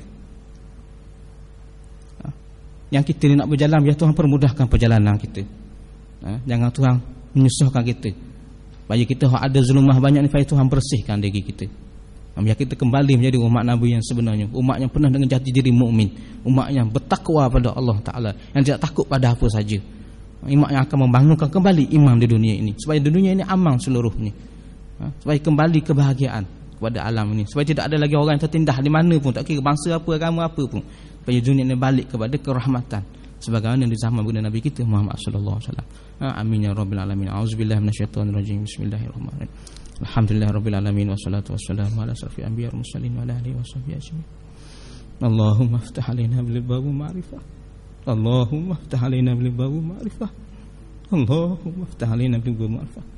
Allahumma iftah alaina futuh ma'rifin.